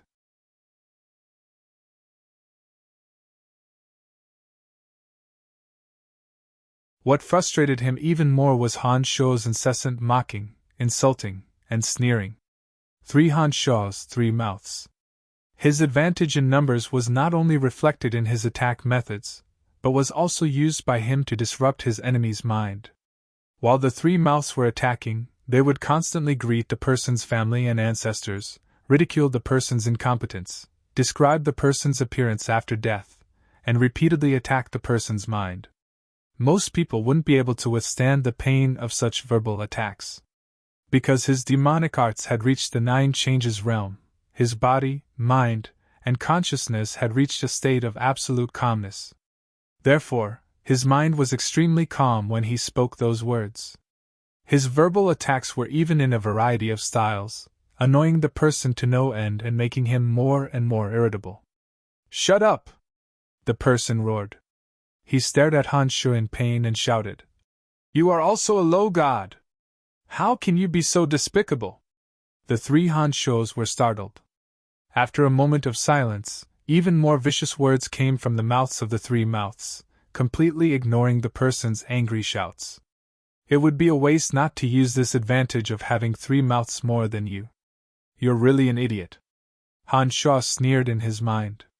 He could tell from the person's performance that his tactics were truly effective. Bang! Bang! Bang!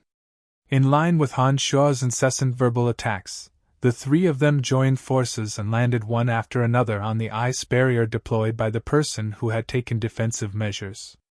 All of a sudden, he forcibly took over Tiana's body and fiercely emitted a strong light. Tiana's body rapidly shrunk within the glaring light, as though all the energy in her body was being absorbed by her bones. Boom! The sound of an explosion came from Tiana's body.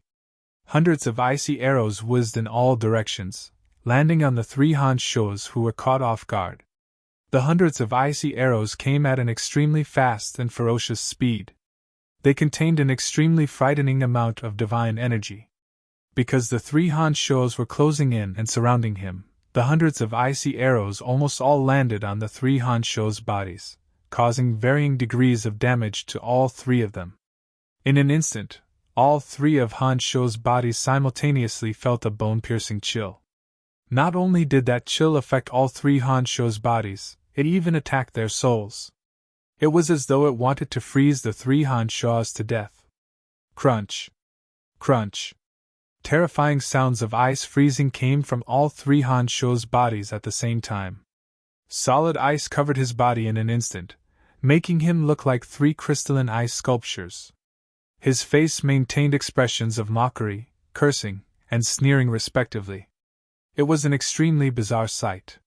Tiana's body became a bloody skeleton after the strong light burst out.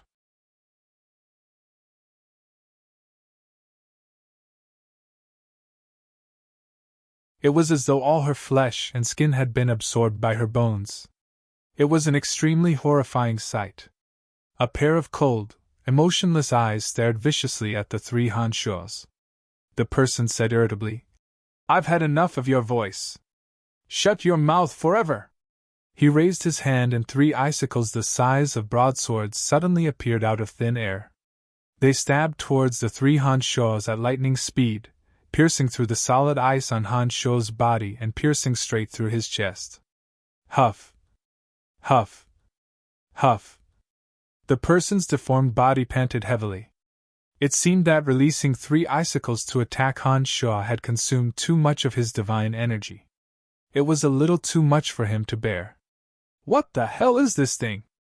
How can it have three bodies? And a way of using energy whose origin I can't tell.